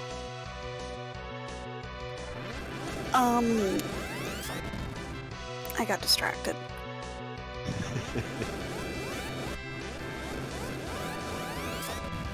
And Scala in chat pointing out the new The End screen with our very awesome aesthetic going on. Yes, the art, the graphics, the color scheme, all of it, beautiful, very on point. And Invenerable pointing out, there's more than one way to skin a cat, and the winner of the tournament gets a custom Z sprite and a custom song. But there are other ways that you will be able to leave your mark on the trove of free enterprise randomness. Alicel, do you remember what those are? I believe it is the bracketology, and for the Restreamers, those who put in their time and effort into bringing you these awesome races, there is a prize up for them as well. Yeah, so participation, I believe, in restreaming, either, I think it's split into 2 separate groups as well, gets into a drawing. There will be for, I believe it's the top 16, there's going to be another bracket contest, and the winner of that will get to choose a sprite, I believe. The second place gets a song. Whoever actually can explain the tournament flowchart in less than 45 seconds gets at least a high five and an Amazon Prime subscription from me at some point. And I mean, there are lots of ways to participate. Again, if you haven't looked so far, come join the Discord, lurk, see everything. If you have questions about the game, if you're just getting started, we have a room where people answer any questions that you have all the time. It's a great community. I couldn't be happier to be part of it. And all of these sprites are phenomenal. But I'm looking forward to see what we get added to the pool in 14 months or whenever we get to the finals. November 9th through the 22nd, I think I saw.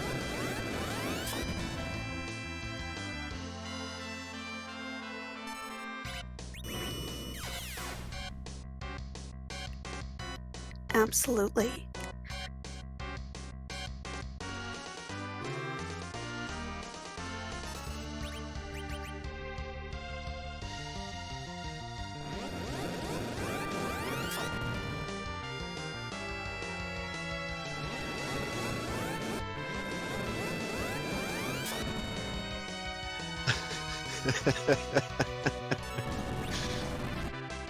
It is always a sleepover, Scala.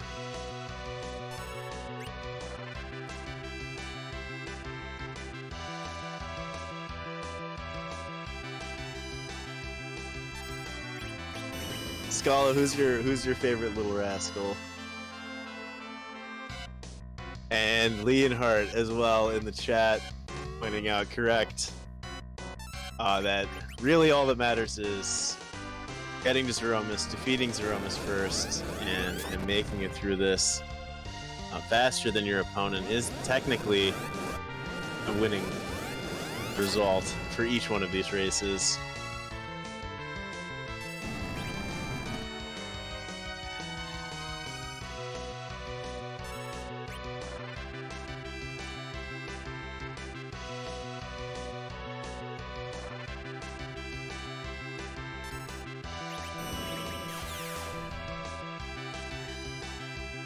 And we now know that Scala's favorite Muppet is Gonzo.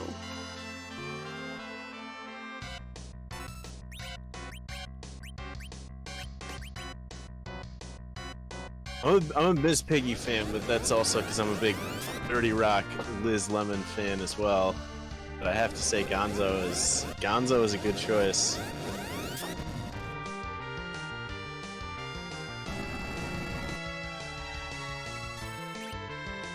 Do you have a favorite Little Rascal, Allie, or a favorite Muppet? Oh no. Uh-oh.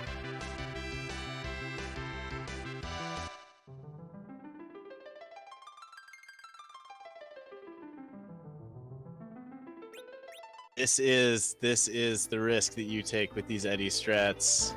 They are very tough. This is a testament to the willingness to do something that I am literally too afraid to even attempt, particularly in a race setting. Eddie is a beast, and it looks like Tybalt might be headed over to give us one final breath of DJ Spoony B's rockin' tunes.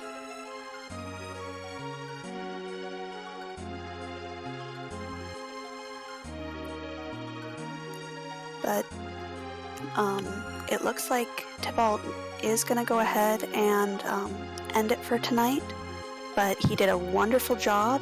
We're going to see if we can't get him in for an interview. And yeah, just give him your GGs. And with that, I do believe we are joined by Tybalt.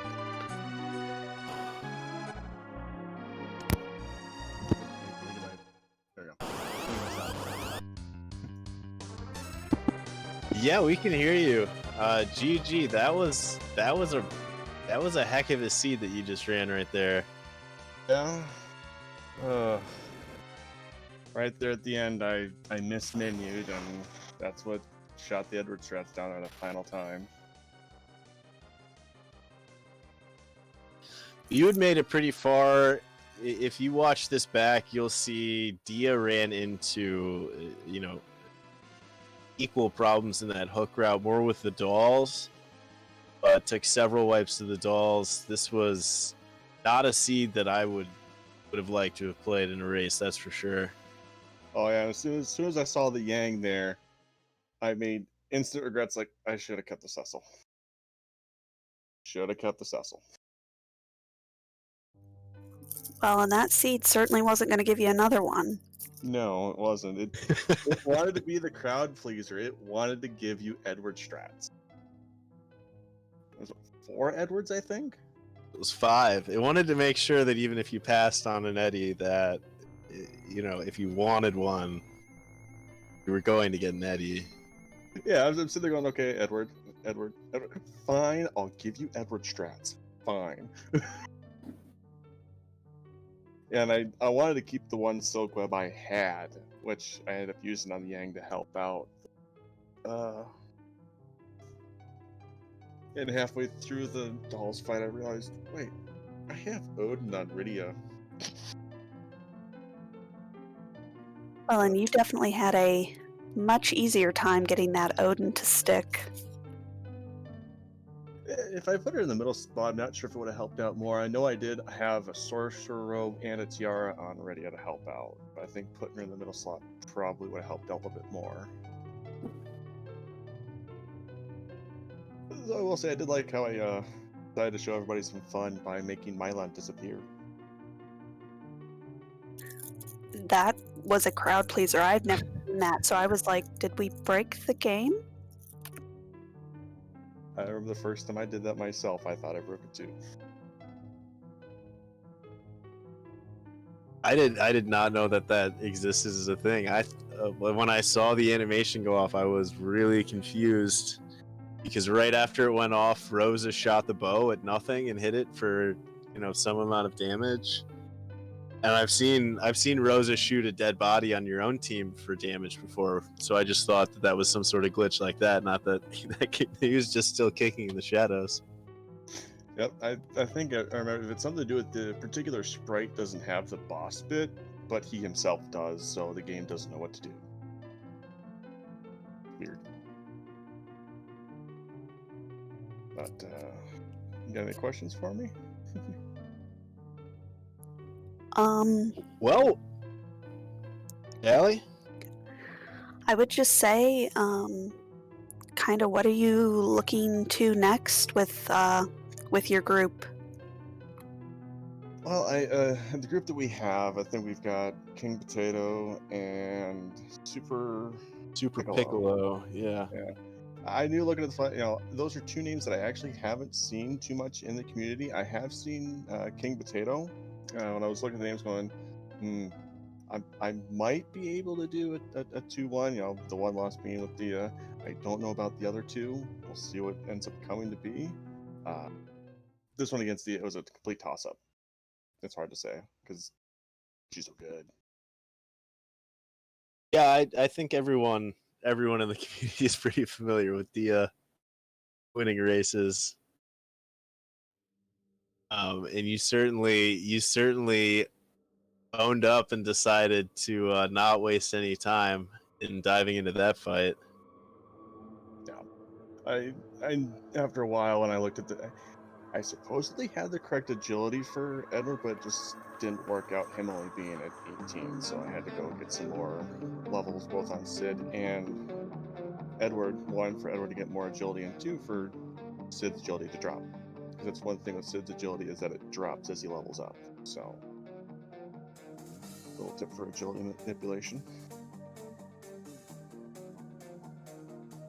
I was very worried when I saw you killing your entire party. I thought, oh my. Yeah, I only wanted Sid and Edward to get levels at that point. That's the only two I was worried about. So then you get more into turns and everything. I just wanted those two. And chat is asking, who is your favorite Muppet? My favorite Muppet? I'd probably go with Gonzo. Wow. Are you reading chat? No, That is I'm the not, right actually. answer. That is the right answer according to most people in chat right now. Yep. It'd be Gonzo or Monster, but definitely Gonzo. Well, Scala is calling you the man of the people. Yeah, once after saw Dia.done, I got the Twin Heart from Tower, went, I'll be the people's champ and do the music. Can't win them. Being at least the people's champ is a win in my book. Yep, and then your little dance in the crystal room was very much appreciated. Yep. Well, GG, like you said, I mean, no one's out of this until they're out of this. There's a whole flowchart that explains that. Oh yeah, so many And- more races to go. Yeah, hundreds and hundreds of races. So, I mean, who knows where any of this ends up? But thanks so much for deciding to just dive right in opening night and give us this crazy hook route, nonsensical Eddie seed to watch. No problem. Thanks for restreaming and commentating. We really couldn't do this without you. So thank you, Alicel and PK. Thanks, Gambit, for making all the items light up and tracking. Thanks to Inventorable, who decided to skip his way to the brackology and do some extra restreaming. Thank you, everybody, and thanks to the chat, because if you guys weren't here either, we'd be just playing games, nobody to watch. Well, thank you. We appreciate you letting us put on a show. No problem, as always. Have a good night. Take care. And yeah, Allie, I believe we have a raid target. I will let you handle the full sign out, but I did want to say thank you as well as was just mentioned to Dia and Tybalt, Gambit, and Inven behind the scenes, Scala, everybody in the tournament who put this all together. And Allie, it was once again a pleasure and a very late night sleepover opening of this tournament. Well, thank you, PK. I appreciate it. I appreciate y'all chat. And we are going to be going to raid Dragon Darch, who is a friend of the community, and they are playing some Trials of Mana remake. And with that, I just want to say a good night to all of you.